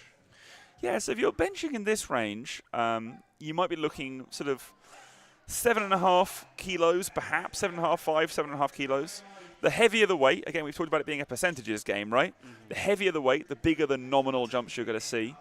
For example, we've got Dan Howell here, 152.5 kilos on the bar for the opener. Now, Dan's best is around 165 kilos, I believe. Yes. You confirm with the spreadsheet? Well, Yep. I'll be a human spreadsheet for you are the sometimes. human spreadsheet, yes. Big fan of Dan, so familiar with his numbers. But that might be something that he goes for here, right? He might go for 7.5 kilos to get to 160, another 5 kilos to get you that 165 level. But if he's feeling a little bit better, maybe he goes 10 and 5 again, And he'll use this to gauge where the strength is at today. Well, I think it's going to be some big jumps. I would hope so. That was 3 white lights. Let's look at that setup. Brings down the hips, makes contact, and then very speedily gets into position. Settles the bar almost instantaneously so he can guarantee that quick command. And he's good to go again. The quicker you get the bar down to your chest and make it motionless, the quicker you get that command, the less time you're messing around. So you'll see lifters try to bring it under control, get it motionless immediately, let it settle, and explode upwards. No, open up at 167.5 kilos.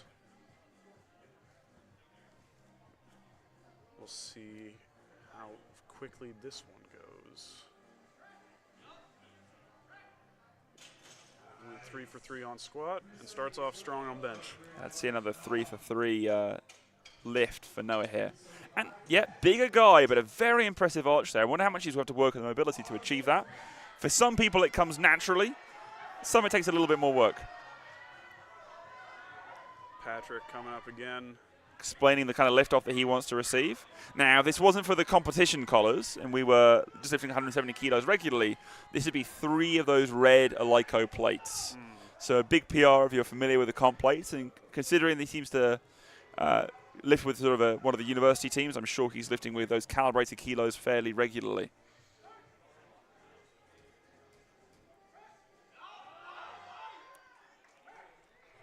Some fight, but smooth.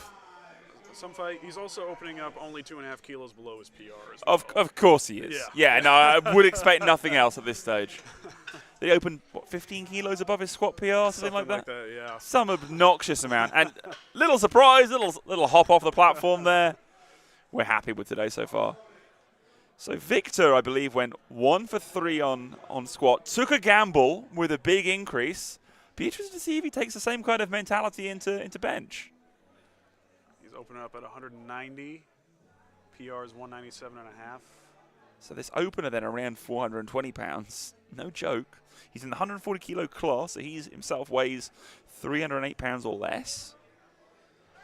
Pretty easy. Yeah, that looks smooth. Refs agree, 3 whites. Yep. Very nice. Sinks it, drives it back up. No messing around. An impressive arch. Yeah. Our other bench-shirted competitor. We've got 2 today. We've had Alyssa. Now we'll see Edwin. Actually work out of the same gym at Coliseum Barbell.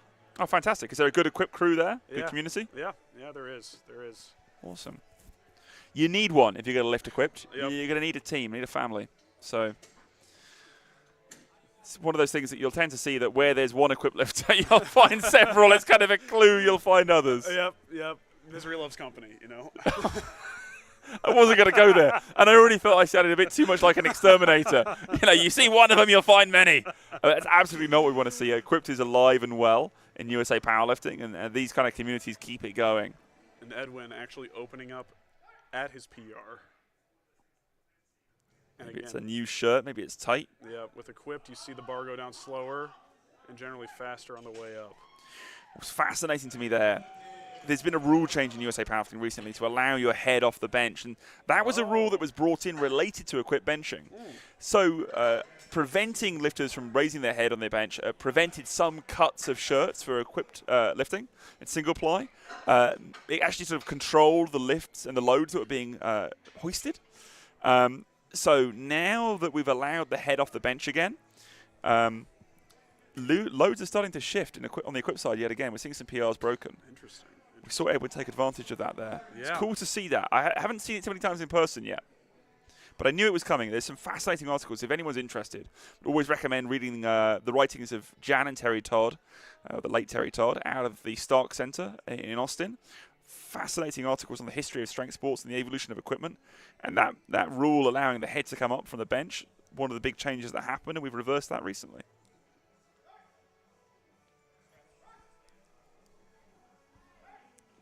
Another comfortable lift again. PRs again for Cardin in this new weight class. Yep, all the Cardin stats have been thrown out the window. Yeah, absolutely. New weight class. That open powerlifting profile is about to look a lot different.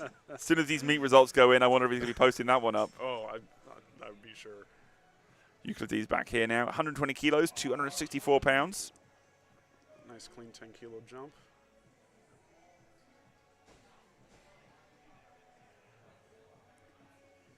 What's your favorite lift, Pete? We've talked about it already, Ross, that we're fairly lanky individuals. Yeah. And the deadlift is an exciting one for me as a result. It's great in so many ways. We'll see it soon, but because there are so few commands in the deadlift, you just got to go up there and do your thing. Yeah. For a lot of these lifts, like the bench, you want to be super focused in on the reps, make sure you hear those commands, wait for this rack, like Euclides does a good job of doing here. Yeah. But unfortunately, on the way up, he stopped and then continued. You can see it right. Stop and then up. Yeah, I don't know the bar went down too much, but also see the butt pop up slightly. Yep. So unfortunately, I'll have a chance to come back, potentially repeat that way, or potentially increase and go with what the third attempt plan was. It seems like most of the lifters today are not going by common. The conventional rules, the rules of conventional discipline Yes. might not apply. I think that if it were me, I'd repeat that way, get a little bit more control there, get those kilos. But if you want to shoot for the moon, you can do so. You can load. You can ask them to load whatever you want. I might not be getting out the rack, but There's some fight from Kevin there. Similar stop on the way up, but he didn't go back down, so it's a good lift. Absolutely, 142.5 kilos there. That was 315 pounds. Rob Moore now will be coming up for 147.5 kilos. Might be looking to match his PR of 150 on the third lift or surpass it. Got some EDM going on in there. That's my favorite kind of music. For lifting, I'll go with that every time, but maybe as a European, that's not too surprising, right? I'm playing into the stereotypes. I feel you've laid a trap for me there, Ross. I've activated your trap card. It's a different environment whenever between normal meets and Geno meets. This is true. I may be powerlifting's biggest AC/DC enemy. I'm afraid, and I love to hear that we've got some different music here today, so that we've got something out there for others who may enjoy a different tempo, perhaps around 150 beats per minute. For those who choose to embrace. Technical controller holding back Brian here. Bar's not quite loaded. He's eager. Hold it back. Okay. A caged beast, Ross. Just have to release him. Ready to crush some barbells. Often a cue you'll hear for benches are talking about tearing the bar apart. You're not going to do that with 29 millimeters of steel. But perhaps that's what's going through Brian's head. I'm going to bend this thing to my will. And so he does. He does, indeed. That was 152.5. Again, he could match his PR with the third at 155. See his legs out further forward, which is interesting. It's the thing you see from a lot of what you might call a very technical bench presser. It's a higher risk but potentially higher reward strategy you see from some pressers. So I kind of talked about this as a possible jump from down here. I said that maybe he'll go 7.5, and he's gone 7.5. Call me the Oracle. Hey, keep a list of the bets going on. Absolutely. So this is only 5 kilos below his PR. Could be going to tie that today. Yep. Ended, I believe, with 302.5 kilos or thereabouts on squat. Exactly. Oh, wow. Yeah. I think he could jump. He might be able to jump another 7.5. I love that he literally jumped as you said that. There was an actual skip. That was fantastic. The timing there. We talked to each other beforehand at time. I see. Called ahead. It's all a ruse. It's all been pre-planned. I just don't know the script. James Thorne coming up for his second attempt, 162.5 kilos. Again, all these guys on these second attempts within firing range of their PRs for their thirds. Using these second attempts to gauge where the strength feels like it's out of the day. But also another important thing as an athlete is to be adaptable, to understand that if you're getting long start command, you're being held at the top here, or if you're getting a long press command at the bottom here, that you adjust to that and you decide, I'm not just going to go for the weights I wanted to do. I've got to know what the conditions are on the day I'm lifting and be willing and have the humility to adjust to that. But what I will say is these lifters are doing a great job of controlling these weights, getting the bar into place and getting some pretty snappy commands. So it should be a good day. Yeah, and I think sometimes I'm sure pride can play a factor. It can, and if you've told yourself, I'm going to be lifting this weight today, this is the only weight that I'll accept, well, you could do that and maybe it can amp you up, get you in the right mental space. Maybe deviating from that plan could harm you. But sometimes, like I say, you need that humility to say, it's not there today, let's take what is there. Patrick at 175, this is a PR for Patrick. As we sort of talked about now with those comp collars on, that 5 kilos more, 3 red plates, 3 very heavy discs on this bar. Looked pretty good. Absolutely, I'd agree. And that is a PR for Patrick, which means he can absolutely smash it on his third.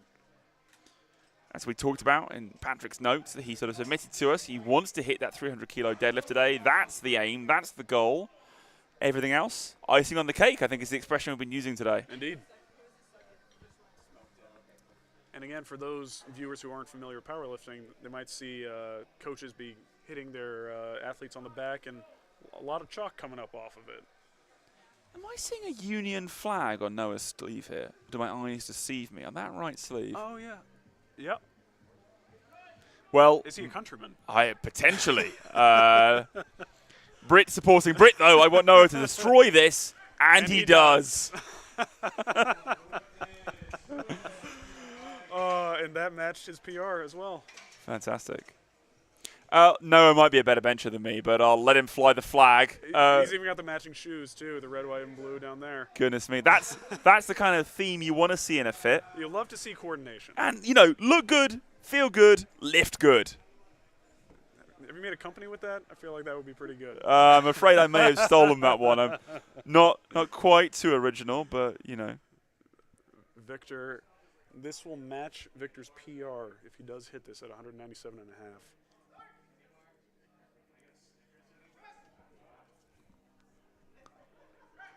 Awesome.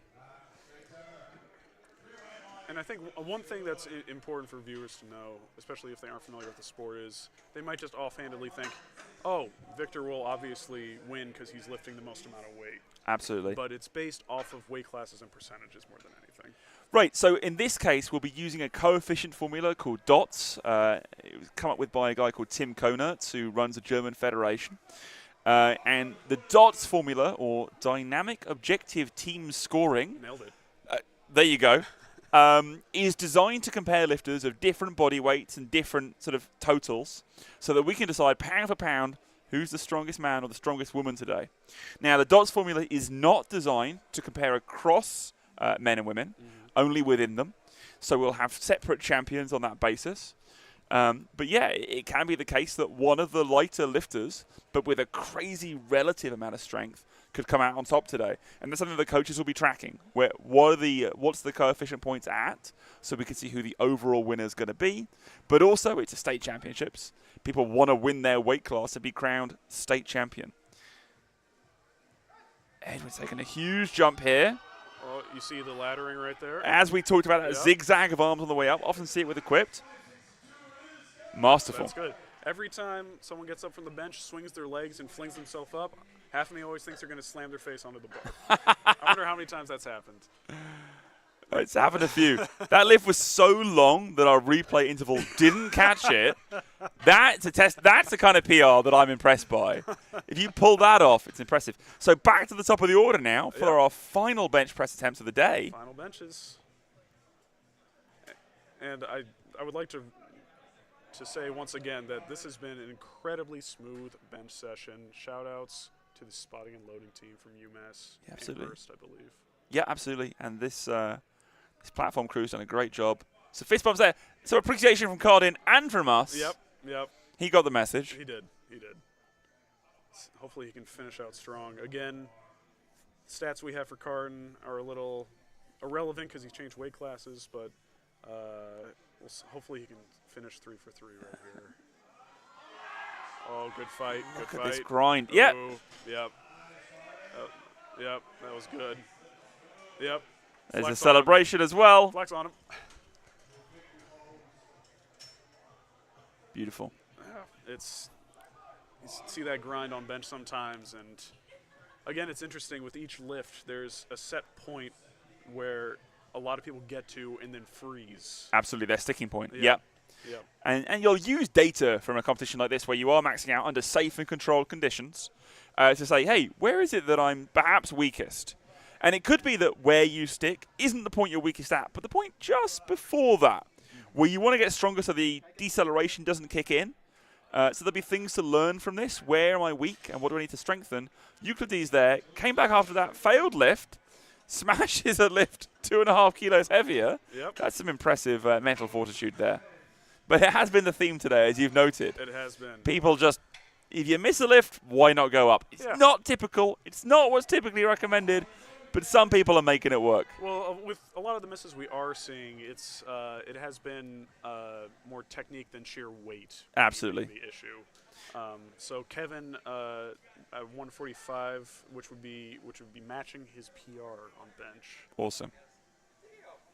And because of all those technical factors we've talked about with bench, it could be one of those lifts that's hardest to maximize on the day, what you might have done in the gym. Don't overextend yourself, but Kevin definitely didn't overextend himself. No. I want to say that 147 could have been territory he could have hit. Yeah, there was more weight there. But, he wants to stay safe, make sure he gets those extra 2.5 kilos, add it toward the total, because things can go wrong with bench. Yep. The commands can be a little different. Things can be slightly off. Rob Moore coming up, trying to set a 2.5 kilo PR for his bench. Yeah. Rob went 2 for 3 on squats, has the chance to go 3 for 3 on the bench.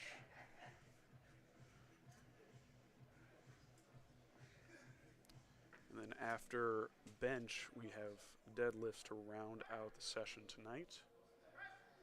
And they do say a meet doesn't start until the bar hits the floor. Yep, I'm sure you've heard that one a few times. I You've said have. you've been to a fair few powerlifting meets. I have. Look, it might be a cliche, but we all love it. Hey. So, Let's see.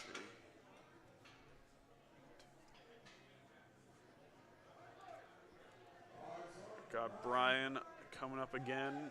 Again, just a couple weeks out from that collegiate meet.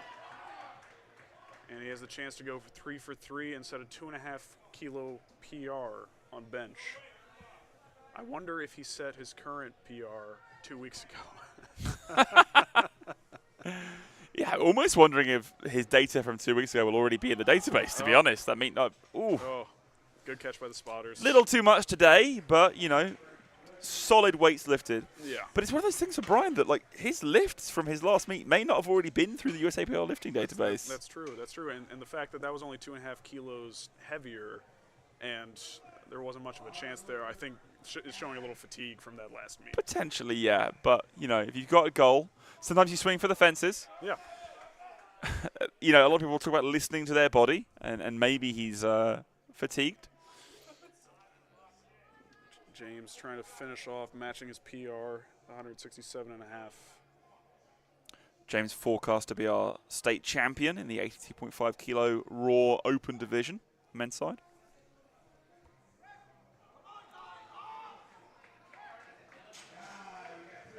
And he bounces back from 2 for 3 on squat with 3 for 3 on bench.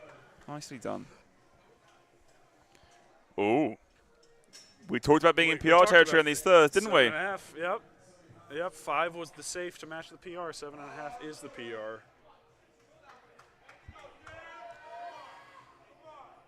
I remember the second lift being pretty easy. Me too. Did he have a handoff on the second? Or has he No, got no, he's handoff? been going Okay. no lift off, keeping that consistent. Dan known for his deadlift, massive deadlift. Yeah. Now, the downside of being a massive deadlifter is you're often, but not always, not a massive bench presser. So he's been putting a ton of work into the bench to make this move. Fighting for every 2.5 kilos, but I have a feeling Dan's gained some strength there. Yeah, he's got to be pretty happy with that. I hope so, because that's not just a PR, but indicative, more to come. Yes.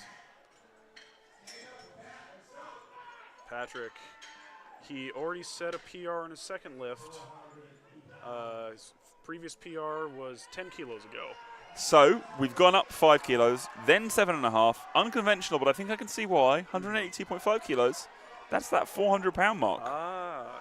So, sometimes you do take these unconventional jumps because the milestone's what you're after. Like we talked about, Patrick's looking for that 300-kilo deadlift.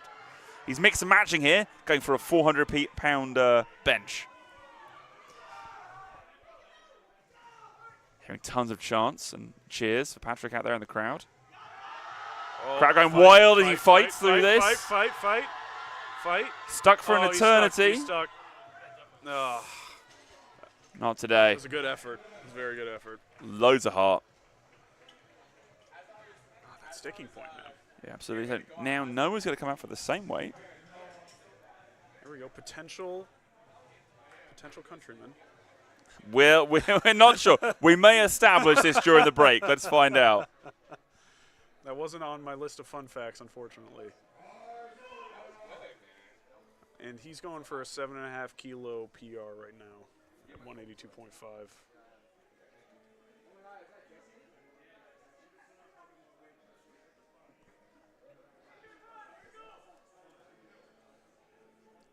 Noah went 3 for 3 on squat as well, so could end this with going 6 for 6 for the day before the deadlifts.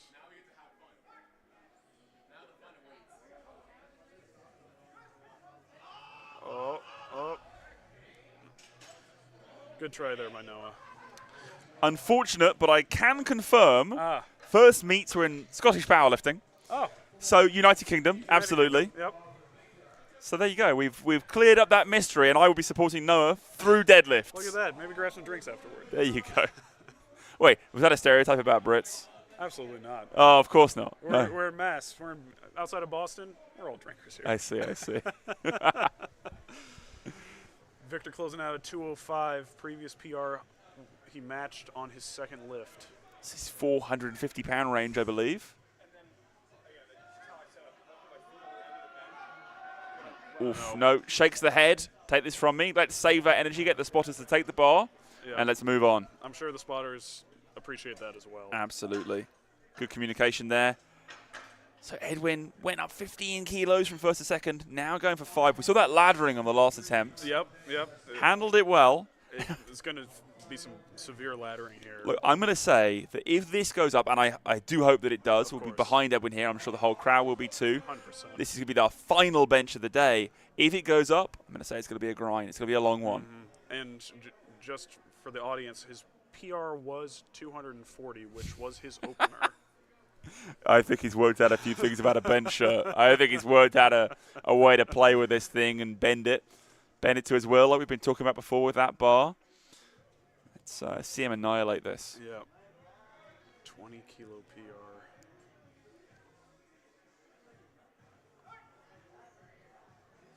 Again. Fighting to bring it down against the shirt, working against it. Head goes up. Explode?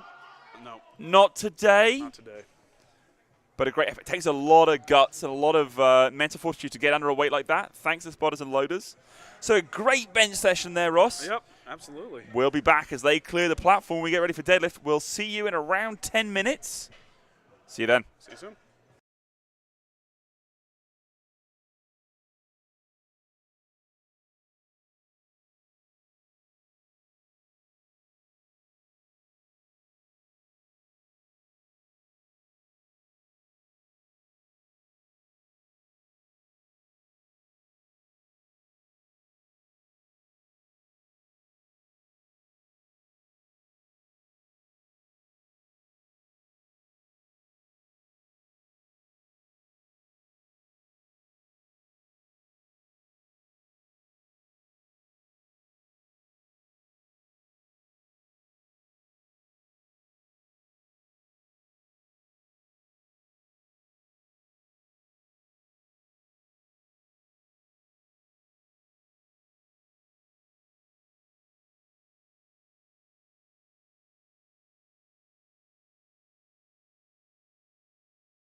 And now the time of the meet that we can all get excited about, when the bar starts to hit the ground, that's when they say the meet really starts in deadlifts. We're going to turn the music up. Very minimal commands. And we're going to kick this thing off, closing out the meet. All of our lifters so far have made a total. Yep. Now we're looking to see them build that through these deadlift attempts. That's exciting. It's very exciting to see that no one is bombed out, because it's just sometimes when that happens, some people continue and just kind of go through the motions and do the rest of the lifts. Sometimes if it just hits them that hard, they just walk out and just leave the meet. Yeah, absolutely. It can be hard to want to continue on and really push yourself if you know you can't build that total. But obviously, in this prime time session of the USA Powerlifting Massachusetts State Championships, a lot of veterans, a lot of people who we wouldn't expect to bomb out. Unfortunately, there were some bomb outs earlier in the day. Were there? And that could be tough, but it could be a learning experience as well, right? Yeah. So we're kicking off soon here. Who have we got up first, Ross? We got Anjali up first, opening up at 117.5, which is only 2.5 kilos below her PR. So I think we're going to see some very big lifts in this deadlift session. Looking forward to it. Often the heaviest lows lifted out of the three. Often, but not always. And we'll see a couple of different styles used today. I was going to bring that up. So what are we seeing here? So this is sumo deadlift style. So feet wide apart, hands in the middle between the feet. You're lower to the ground, so you don't have to lift the bar up as high as you do in traditional, where your stance is feet are underneath the shoulders. Generally, hands are outside of your legs, and you lift. And one thing I've found, again, being a big lanky guy, I've found that I personally like sumo a little bit better than conventional. Interesting. Yeah, it's one of those things that you've really got to try both to see what you're going to be better at. Jenny here, also sumo with 127.5 kilos, moves that with ease. A little smile at the end there.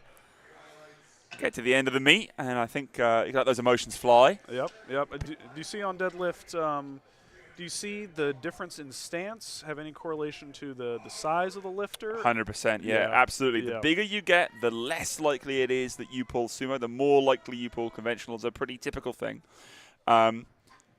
A number of reasons for that. One of them is mobility. You need a lot of hip mobility to use this sumo style that Serge is using here. Opening up over 300 there, 37.5 kilos. But a lot of hip mobility is necessary. Also, the larger you get, the wider you get, the power bar's actual diameter from plate to plate can start to be inhibiting because you can't get your feet that much wider between the plates. Whereas if you're a smaller lifter, you may find that you can use a lot more hip mobility there. There we go. Looks like Alyssa here is choosing not to lift with a deadlift suit here. Yep. She's lifting with a singlet. She's lifting raw. We saw her use the squat suit and knee wraps, and we saw her use the bench shirt. But for whatever reason, it seems that Alyssa prefers to deadlift raw. Yeah, it worked. Absolutely, and something you see with conventional pullers, the first conventional puller I think we've seen. Yes. Yep. It's hard to get a lot out of a deadlift suit if you pull conventional. It doesn't add that much. Yeah. So perhaps not having to fight down to the bar like doing a deadlift suit could be advantageous there. Makes good work of that one. And one thing we probably won't see with any openers, but as we get further in, as the weight gets heavier, if lifters, when they do bring the bar up, they have to be careful not to have the bar go up and down. Absolutely. Called hitching. Yep. If they do that, then the lift will not count. Absolutely. And when the weight gets very heavy, it can be hard not to do that as you kind of fight. But easy opener so far. Let's see Courtney's set up here from the side. Good back angle, nice and flat. Controls the weight and controls it on the way down, which is key as well. You can't just drop the bar. And if you're wondering, why are they doing this work on the way down? They've already completed the lift. Well, you got to make sure you lower it under control, which means hands on the bar. Following the bar to the ground there. And you know when the deadlift is done because the hips come forward and they lock out. You have to lock out your hips in order for the deadlift to be good. Absolutely. Easy lift there from Sophia. Yeah, very much so. Nadia, it's just starting off at a casual 182.5. Casual 400 pounds to Yeah. begin. Yeah, why not? Where's she going to go from here? Her PR is 195. So if Okay. she's opening at this and it looks easy, we could see some very big numbers from her. Some use of some ammonia there. Wake her up. Yep. Look, they've gotten through 6 lifts or 6 attempts already. Might be time to have some extra pre-workout, a little bit of extra caffeine, and some ammonia to get you going. Very fast up, a little slow lockout, but easy lift. Often see that with conventional, or with all the deadlifts really. Any style deadlift, the lockout could be challenging. Yeah, these lifters have gone through 6 lifts. Yep. That's going to leave a mark. I was thinking that Catherine might be a bit of a deadlift specialist, looking at her leverages. Mm-hmm. It's one of those things, sometimes if you become a powerlifter and you really spend too much time around powerlifting, you'll go through a grocery store and look at someone and say, that person would be a fantastic deadlifter. And Catherine has that look. She does. That looked easy. And similar to the bench, I don't know if it's called laddering on deadlift, but Yep. you will see that sometimes where one arm comes up a little faster than the other. And as long as the bar itself is not going up and down, then you should still be good. Now, speaking of exceptional deadlifters, here's Monet. Also lifting raw in this event. So the only equipment, or what we would call equipment in powerlifting nomenclature, that we've seen from her today is the knee wraps. Right. So she's reintroduced those as she's making her sort of comeback here. A convincing pull.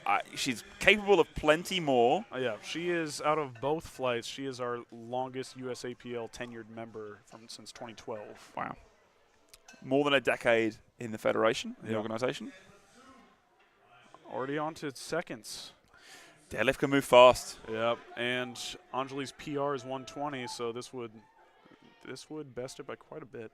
Already up to that 275-pound mark here with this second attempt. We saw a very technical bench from Anjali with a lot of arch. Yep. That Also, was pretty easy. Yeah, very proficient deadlift. And you'll see the chalk on the front of the thighs, and that's to help the bar not stick. Right, because that actually isn't chalk at all. It's talcum powder. It's baby powder. Yeah, that's true. You'll see, Yeah. and this is a thing that if you don't want to mix these two substances up, right? One's increasing friction, one's reducing it. Very true. That's You why do- I'm not a power lifter. You do see lifters get chalk on their thighs, and it's going to make life a lot harder.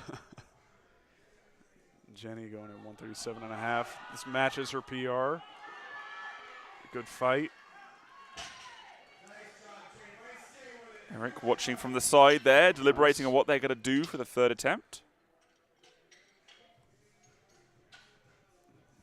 Sergely's coming up. 5 kilo jump.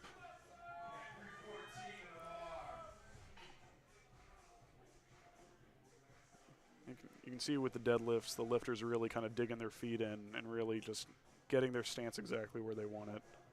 Totally. Sometimes thought of one of the less technical lifts, but still lots to master and lots to make sure you're doing consistently and executing consistently from attempt to attempt. Yeah, I would say as very much an amateur power lifter, deadlift was almost the hardest because my back wanted to arch every single time. Absolutely, yeah. And it can be tough as a new lifter for deadlifts. Here we go. Let's up again, expecting that conventional style. Rarely see people switch between attempts. You do see it. Every once in a while. Fun to see. Yeah. You might see people switch up their grip as well. Here you'll see that Alyssa's going for what we would call a mixed grip or an over-under grip. One hand over the bar, one hand underneath it to hold onto that bar. It's like a switch hitter in baseball. Absolutely. Good lift. Nice from Alyssa there. Courtney already matched her PR on her opener, going for a 10 kilo jump. Smiling as she's about to come out. Yep. Points to the camera. Oh, she's hype. Enjoying this one. Yep. Oh, yeah, she's having fun. So we've talked about deadlift, one of those times where you can just sort of let it loose, express yourself a little. And when we get to that third round, it's time to send everything you've got left for the day. Yeah. It's a later session right now, nearly 9 p.m. A lot of pre-workout for a late at night, I'm sure. These lifters will not be sleeping tonight. And after some PRs, Courtney may be too excited to sleep. Oh, what do you think she's going to jump to for a third at this point? I think she goes another 10 kilos. Another 10? You're trying to get me into gambling, Ross. I I am. really see this. It's legal in Mass. Who do we have up next? Sophia. Now look at Sophia. More composed, more internal, Yeah. keeping within herself, amping herself up as she gets to the platform. And this is a 5 kilo PR for her. And 400 pounds in the bar. Wow. Looks empty. Wow. It has to be at least another 10 kilo jump. I want to watch that one back. I blinked and I missed it. Good lockout. I think it's amusing there seeing our spotters and loaders with the plates ready to go. If any of you are an F1 fan, have seen an F1 pit stop, that's what our spotters and loaders are going for here today. That's what the platform crew wants to do. Let's move us efficiently. Let's get the plates ready to go. It's impressive to see where people are that well coordinated. It's sometimes you'll get a spotter and loader team that might not be up to the challenge, and it's a long day. Not in USA Powerlifting. No. We get some good No, crews, and absolutely. especially here at this state championships. Oh, Nadia, easy, 190. Yeah. I'm sure she'll jump to try and beat her PR, 195. Really impressed by Catherine already on that first attempt. I would love to see this fly as well. I'm impressed by how much ammonia she can take. Wow. Ammonia is one of those things that, it's a love it or hate it kind of a substance. Can wake the hell out of you, but it can also throw you off if you're not used to it. Probably not one to try for the first time on meet day. For sure. But this is not Catherine's first meet. Nope, it is not. And that was easy. That was 195 Look kilos. at that dance off the platform. Giddy. God, I love it. Monet also looking within herself, looking composed. Paulie there, veteran coach, often runs some of the coaching courses run by USA Powerlifting. Oh. I've actually taken a coaching course run by Paulie. Oh, really? During COVID, during lockdown, we did them remotely Oh, nice. with Josh Raw and Paulie Steinman, 2 executive committee members. Oh, wow. All-star team right there. Yeah, it was a good experience. Learned a lot. 205 kilos here, around 450 And pounds. she's not going with the switch grip. Nope, this is the hook grip. And the hook grip scares me because you put your fingers around your thumb, correct? Yeah, absolutely, and I love it. It feels, just from a layman's perspective, it feels like your thumb's going to snap off. So some people definitely feel that. I feel no discomfort whatsoever. Okay. So it really does vary, Yeah, and I think yeah. that often does play into whether people want to use that style or not. But for myself, I don't get any pain from it. That's good. So yeah, I've got no issues. I used to be a mixed grip puller, but changed it around. Yeah. And it's one of those things like we've been talking about with sumo and conventional. Try both. Yeah. See what suits you. Sometimes you'll look at a person and think, well, based on their leverages, they'll want to do this, this, or this. Well, the only way you're really going to find out is if you try. Anjali coming up, hyping up the crowd. She's already set a PR for herself on her second lift. Add another 2.5 kilos onto this for the third. 2.5 times body weight. And again, I blinked and I missed it. Well, let's watch it again then, shall we? Let's do it. Gets those hips wedged down tightly. Great Yep. positioning through that lift. No real breakdown. You'll see a lot of breakdown in third attempts, but that was spot on. That was. And it's what you need to execute. And Anjali finishes 8 for 9 on the day. Beautiful. Jenny trying to achieve the same thing, going for 140 kilos. 2.5 kilos more. Can she break the floor? No. Not quite. We saw the bar bend. Yeah, 137.5. Her second attempt was her PR, so she matched it. And you know what I love to say? The attempt that she made with only 2.5 kilos lower didn't lose any kilos on the day. Not there, at least. Exactly. Serge Elise, she's going for 147.5 kilos. Little sprint on the way up. Yep. Almost like a rocky run, I feel like. Oh, yeah. Yeah, good point. Good point.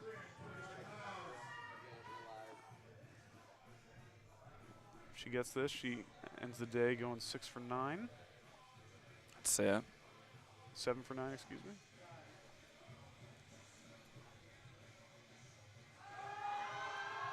Not quite. Again, the gravity's been turned up. That Yeah. must explain it, Ross. That's the only reasonable explanation. Let's turn it off again, shall Okay, we? let's do it. Who have we got next? Ah, yes, just in time. Perfect. Let's turn it off for Alyssa, shall we? And let's turn up the music. It's scripted.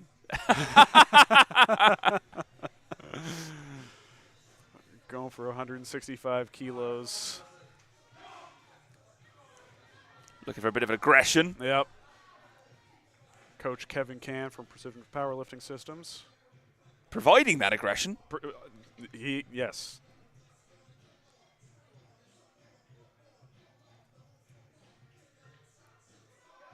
Yep. See this smoke Yep, she's that's got a from the fight. back. Celebrating. So it went slow on the way up, but she fought and she got it. Absolutely. Never went back down. Didn't get stuck on support on the thighs. Also often referred to as hitching. So no issues. Nice clean lift and a good fight with it. Ends her day. Where did she end with in terms of attempts there? She ended 9 for 9. You got to be happy with that. That's a great. I'm not even sure I'm going to call it a comeback meet. Yeah. It's just a great meet. Yeah.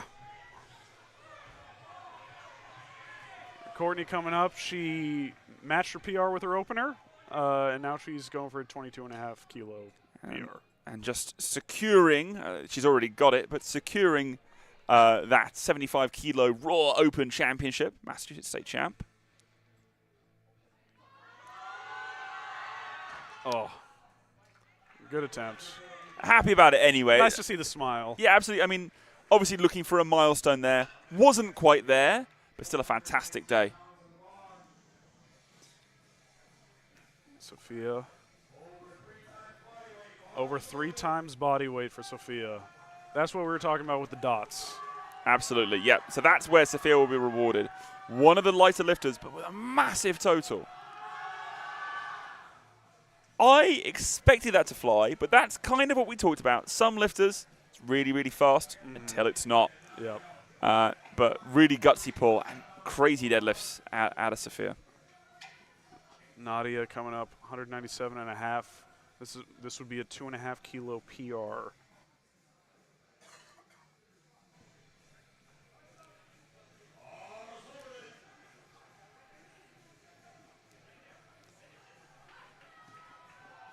Here we go. Let's see if Nadia can close out the day with 9 for 9.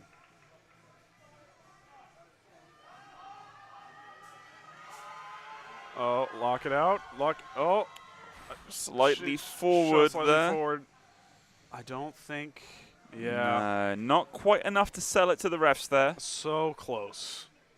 She just needs to get her shoulders back and her hips forward to lock it out. Yeah, just a little tough at the end there, but, you know, very, very close. And otherwise, a fantastic day of lifting from Nadia. For sure. On to thirds. Now, Just like that. Catherine at 60 kilos is going for a 205 kilo attempt here. Blows my mind. This is a 5 kilo PR for Catherine. That's a huge lift. This is an internationally competitive level lift at a Massachusetts State Championship. Yep, this is a state record attempt. Not surprised. Whoa. Not quite there today, but Yep. incredible to load that up. I mean, you see a lot of that on third attempts on deadlifts. Lifters are tired. They've gone through 8 lifts, and a lot of them are just kind of trying to go all out for their third. Money's jamming. She's ready. Yep. I want the playlist. Yeah, me too. 215. I can see that smog and focus kind of smog. It's filled the room there. There's a lot of atmosphere.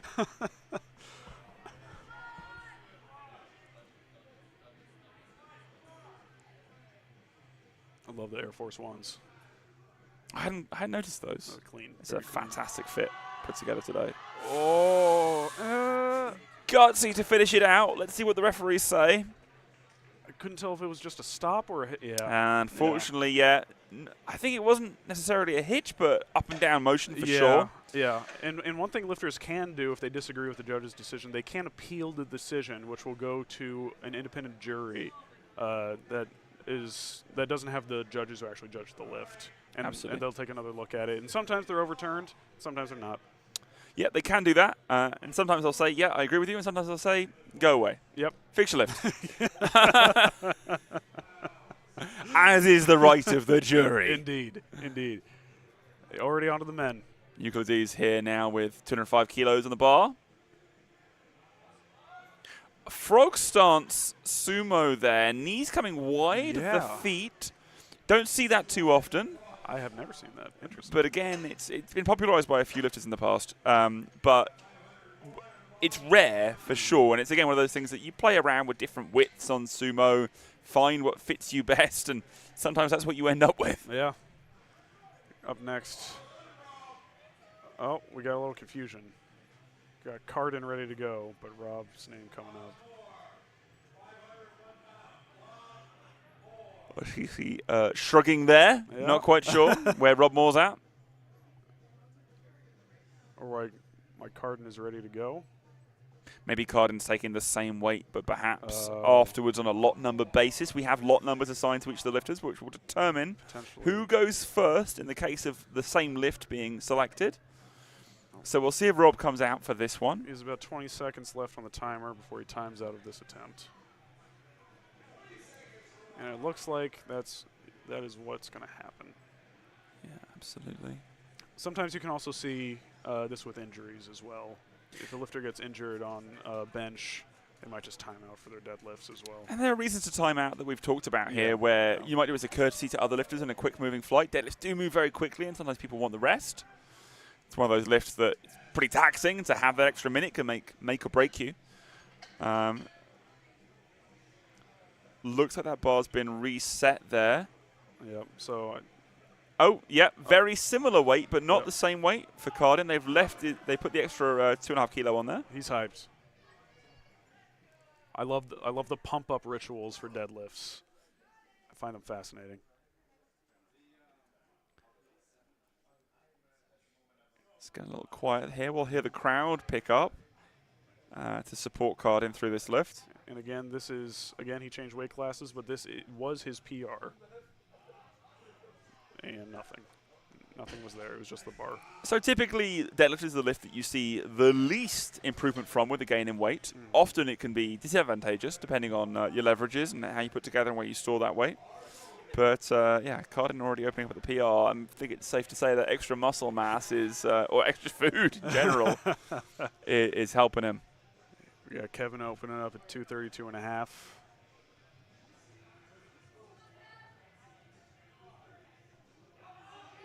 Easy. 3 white lights. And on to the next. We got Victor coming up. Victor opening up at 245 kilos.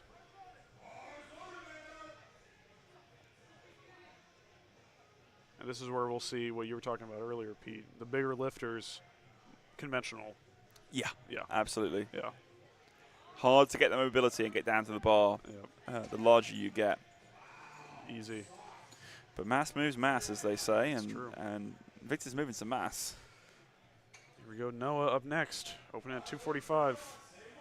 Who we believe we've identified as competing out of Scotland at some point. We believe. We believe. Can we get our research team on that, please? Absolutely. We'll just ask the producer to chime in on that one. Wait, we don't have one. Nope. Not quite at that level of sports production yet, but we're working towards it. Getting there. Noah's working towards a big deadlift. Yeah. That was easy. He also kind of had that mid-range stance between conventional and sumo with the feet very much facing out. Absolutely.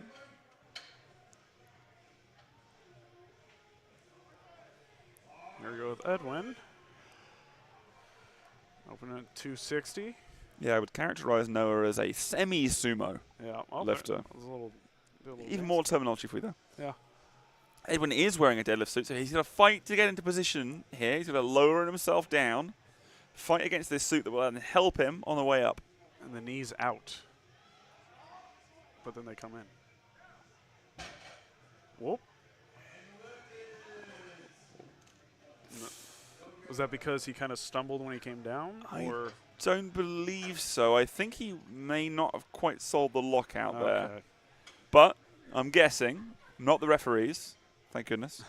In either case, it looked like he may have gone to the judges, as you can do, to talk about what went wrong there. What do I need to fix? So he may have got some clarification. It'd be good to come back for that weight or slightly heavier for the next attempt.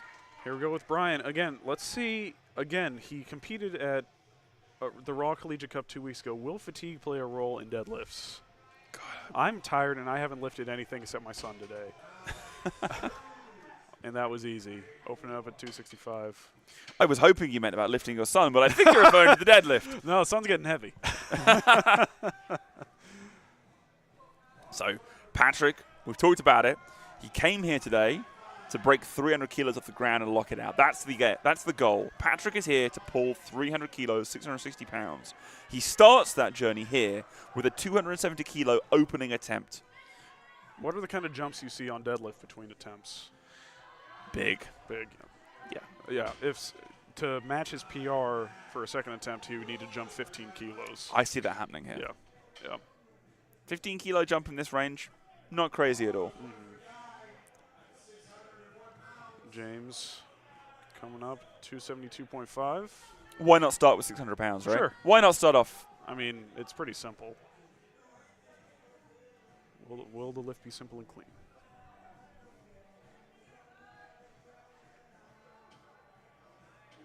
Breaks it off the floor a little there. Yeah, that was pretty close. Yeah. If you do that completely, you will get an incomplete attempt for that. We'll see what happens. No, didn't do so. Gave him Doing the some benefit of the slack doubt. pulling. Yeah, no issues. Huge Here we opener here. This has got to be our biggest opener of the flight, surely. Yeah, I think so. If it's not, I'm shocked. Yeah, we can confirm that. Yeah. 325 kilos, not even 700, just well beyond. Let's see it down. But again, it's not where you start with the opener, it's where you finish. Yep. You see he has a mouthpiece in, not everyone does. Something to bite against. Yep. And you see each lifter has their own ritual to get into position.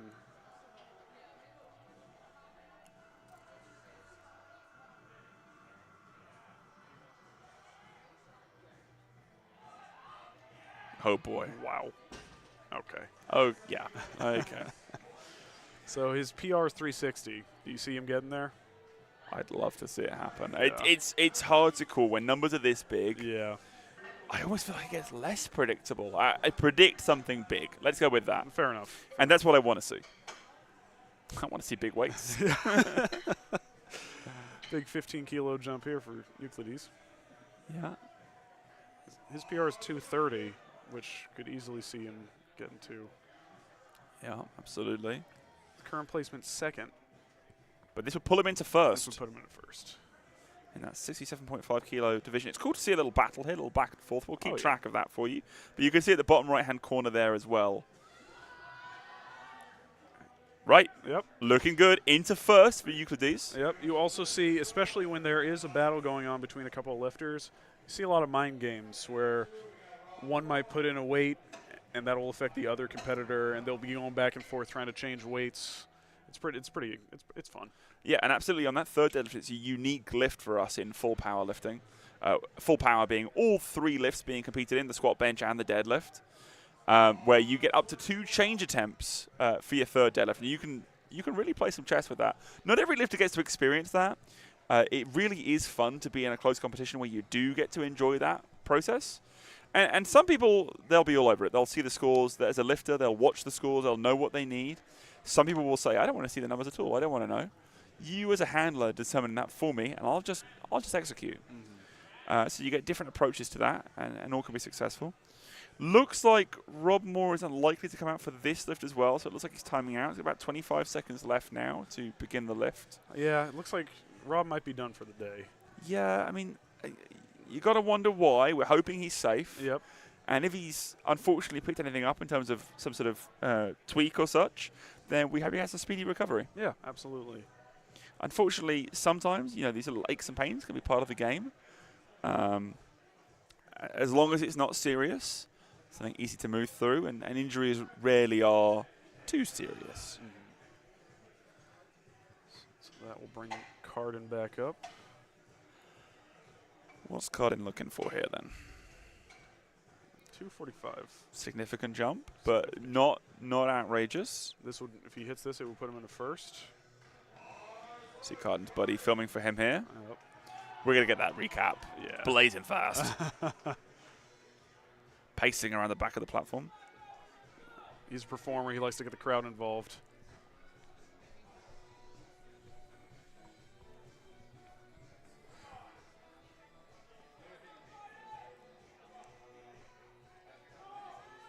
And again, this will pull Carden back into that first place position from Euclides. And there it is.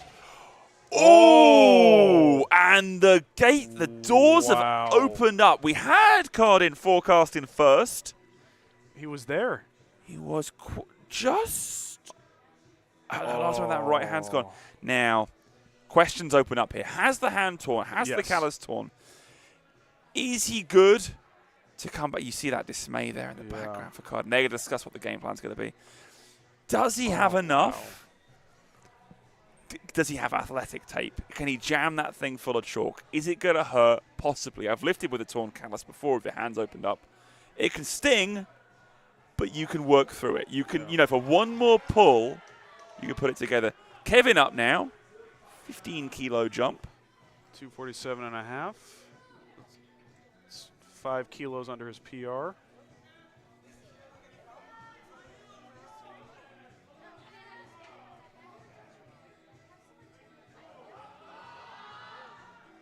Pretty easy.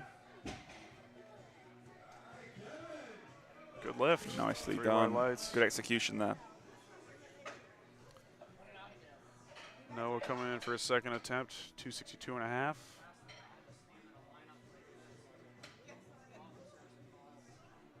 Noah is our leader in the 100-kilo class at this Massachusetts State Championships.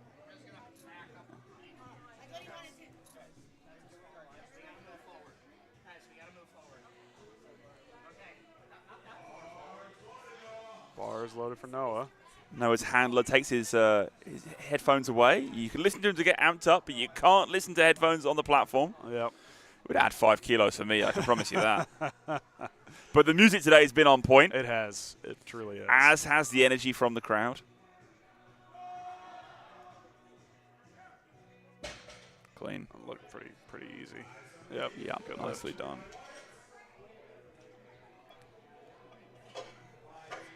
Victor coming up. Gonna attempt 265, which is just under his PR at 267.5. Nice.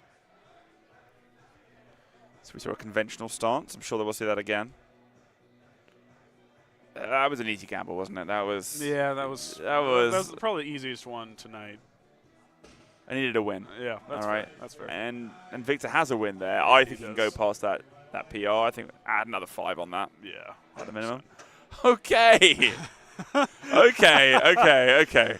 In keeping with the theme of the night. If you miss, why not add weight? And why not add a lot of weight?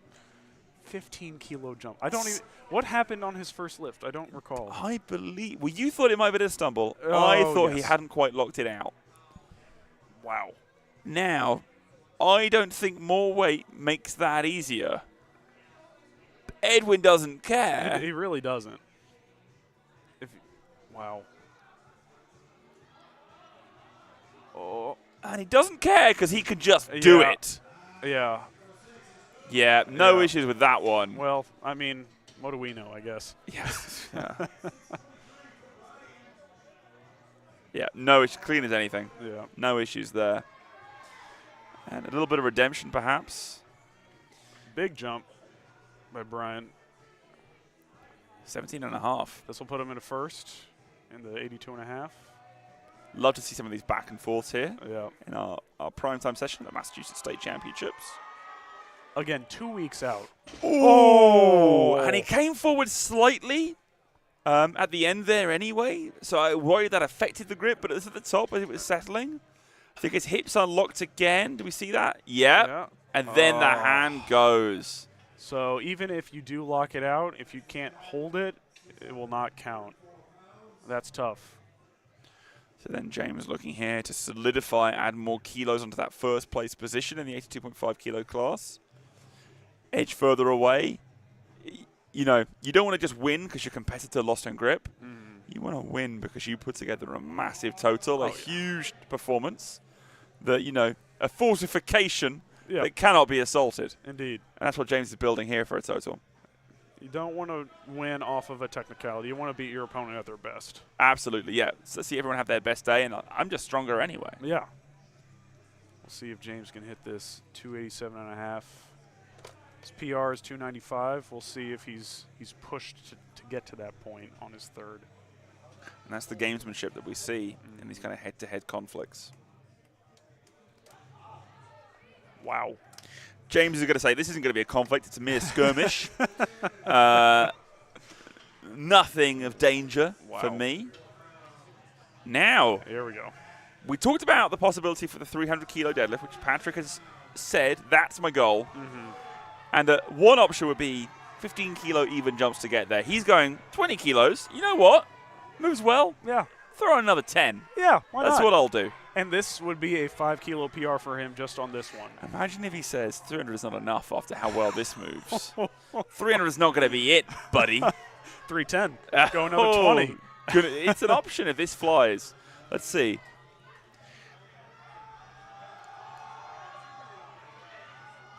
Oh, nope. Nope. Challenging. Yeah, that's tough. Don't know what he's expecting from these lights, but yeah, sure. that was wishful optimism, I think. I believe so. So I would imagine he's going to take that 290 again, Oh, unless he swings for the fence. Dear Okay, fine, God. whatever, Daniel, whatever, whatever. Just load 350. 25-kilo jump, whatever. Send it, buddy. Yeah, why not? I want to see one of these fly, so we get just a really stupid number on a third. You want to see 800 pounds, don't you? I do. 363 kilos around there? Yeah. That's what you want to Is see. that so much to ask? For most people, yes, but for Dan, that's in his future. Is it tonight? Is it another meet? I don't know. This lift will tell us a lot. Is there another 13 kilos on top of it? That's stupid. Can he go 25, then 13? Maybe. Maybe. He is solidly in first place. That's not a question. Just a bit.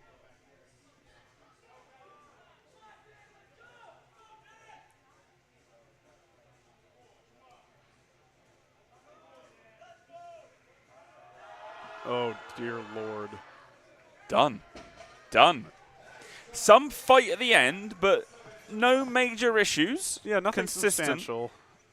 Yeah, he could go. Yeah, what was that? What was that at? Was that 350? Yeah, 350. So his PR is 360. Yeah. So he could match it or try to go 362.5. Yeah. Get around that 800-pound number. Yeah. It's not many people, and this might be shocking. Most people, for a deadlift goal, might be, say, 400 pounds. Dan says, double that, Yeah. 800. Yeah. Why not? Euclides here, looking to lock in this total, add 10 kilos more, extend beyond Cardin, make things even harder for him to win. And this matches Euclides' PR. No, not quite today. Could tell that one wasn't going to move, but still puts the pressure on Cardin here to pull this lift. We just missed it on grip. Can he, like I was talking about, get some athletic tape on there, jam some chalk in, just sort of grit your teeth. He's not looking happy. He's looking angry. Yeah, he is. I'm trying to see if you can see any tape on there. I don't think so. It was the right hand, I believe. Yeah, it was the right. I don't immediately see any tape. Maybe a callus didn't tear. Maybe it's just keeping that hand shut. Yeah. There are some tips and tricks you can go with. You can put wrist wraps on, something that some lifters will do. Keep the wrist closed, but I think he's just going to try and hold on, be strong. No, happened again. It's not quite That's there. tough. That's tough. But second place, state Yeah. championships. You're in a new weight class. Yeah. I don't think you can be too mad about that. Maybe No. in the moment it's not what he wanted, but I'd say coming second in the Open at your first time in a new weight class. I'd take that. Absolutely. Kevin, third attempt, 255. This would be a 2.5 kilo PR for him on the deadlift. He's had some great lifting today.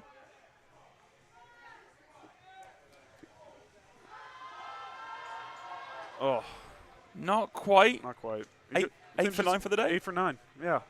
Not bad. Can't be too mad about that. Noah coming up at 255. Oh, sorry. Nope. 270. This would match his PR.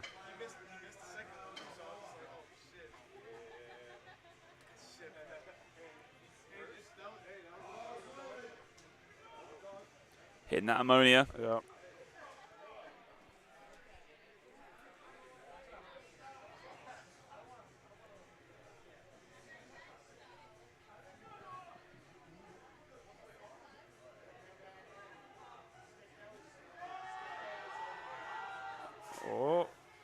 Yeah. And there goes the celebratory smoke machine.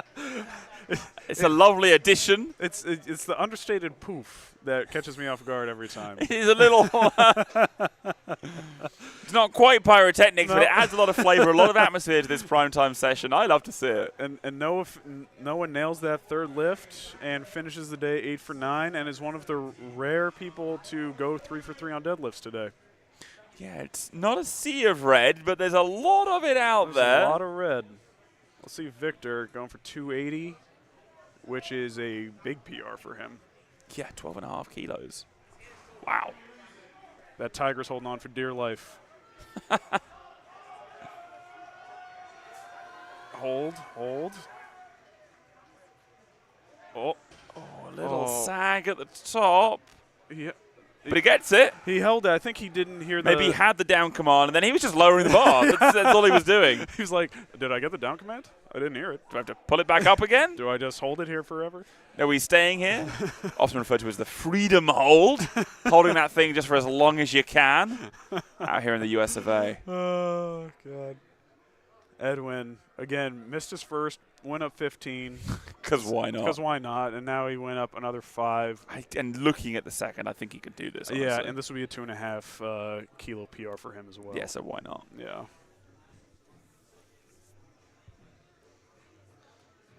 He's locked in the total, and we're just extending it. Nope.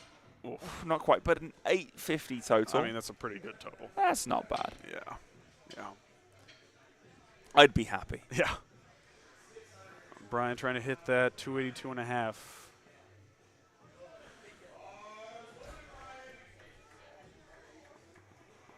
See if he can redeem himself.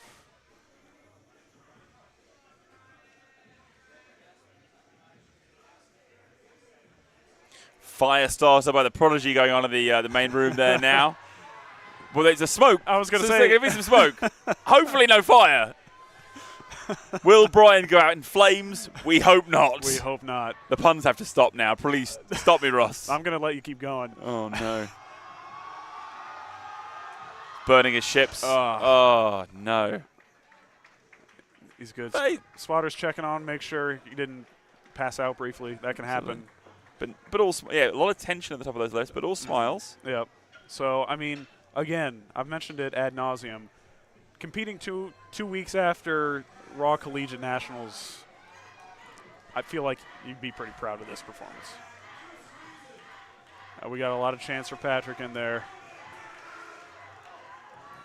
Again, Patrick, a Marine previous bodybuilder, and he's been working toward 300, which he won't hit today, but he can hit 290 and set a PR for himself. Patrick representing the Northeastern team, I believe. Massive team here today, doing a lot of spotting and loading in the morning.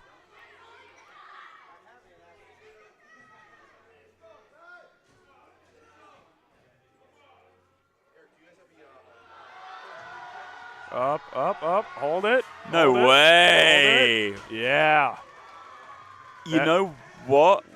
I would have guessed there was no chance of him hitting that. Yeah. And yet. Please. Please. Lights.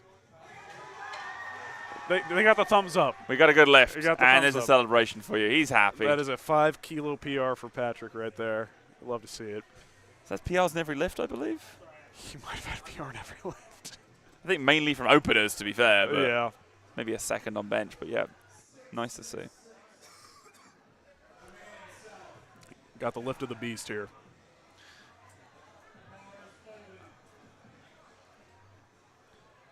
Patrick, 290 kilos. Our penultimate deadlift of the day. Indeed. Another 5 kilo PR. Oh, nope, sorry. 302. Oh, wow. His PR previous. Oh. It would help if you had the right thing highlighted, Ross. There we go. 7.5 pound or kilo PR. Did you lift? Just pulling the slack out there. There we go. Oh, Not quite today. good attempt. Good attempt. So, on to our final lift of the day. Final one. Could be our biggest lift of the weekend. 365. This would be 5 kilo PR and about how many pounds is that, Pete? It's over 800 pounds. That's why I think it'll be the heaviest weight we see on this bar this weekend at the USA Powerlifting Massachusetts State Championships. Dan Howell has come here to make a statement. He's come here for a big lift. This is the lift that he's been known for since 2017 when he had the American record in what was then the 83 kilo class. Dan is someone built to pull, and he's here to do that today, show us what he can do. Crowd is behind him. They're cheering. Gets himself set, not letting the moment get to him. Setting up, feet wide, getting that air, down to the bar. Come on, Dan. Come on, Dan. Wow. Up. Wow. Up, Wow. Up, oh, the fight. Oh, the fight. That was a good fight. It was close, and he knows it. He goes to the referees. He thanks them for their work today. They've worked tirelessly, as has everybody at this meet on this first day of the Massachusetts State Championships. Hugs from the platform crew. It's a great meet. So many people know each other here, and are sort of happy to see so many good lifts. It's been a fantastic session. Ross, thank you for joining me. Thanks, Pete. I've loved every minute of it. So thanks so much. Do join us back tomorrow for the final